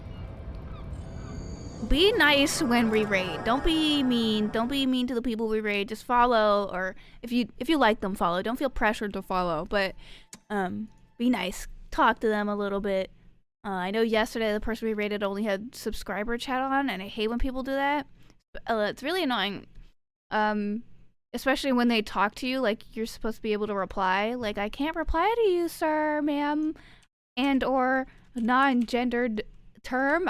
Your thing is on subscriber only mode. Equita says, is everyone homophobic in this game? It really seems like this game's favorite form of bigotry is homophobia, honestly. Now let's find somebody to raid in which tag? Let's just try the disabled tag. Usually we find cool people there. Rango says, I think the fact he is black with his fringe racial theory is a good way to reflect and show the arbitrary and idiocy of racism to benefit yourself at feeling better. I know, I like that, but I feel like there are better ways to do this without, like, you know, using a black man, I guess. But I didn't write this. I don't really have, I haven't finished the game or gone that much into it, so I don't really have that much of an opinion so far. Alright, gang. Somebody is playing, oh gosh, voting right? Acts failed? I don't want to read politics, please. I don't want to see that. Somebody's playing The Outer Worlds, which is often compared to this game or brought up in the same breath as this game. So let's go watch this person. They're called the God Amazon. Oh, this is cool. Whoa. Okay. They got. Just go check this person out. They seem cool as fuck.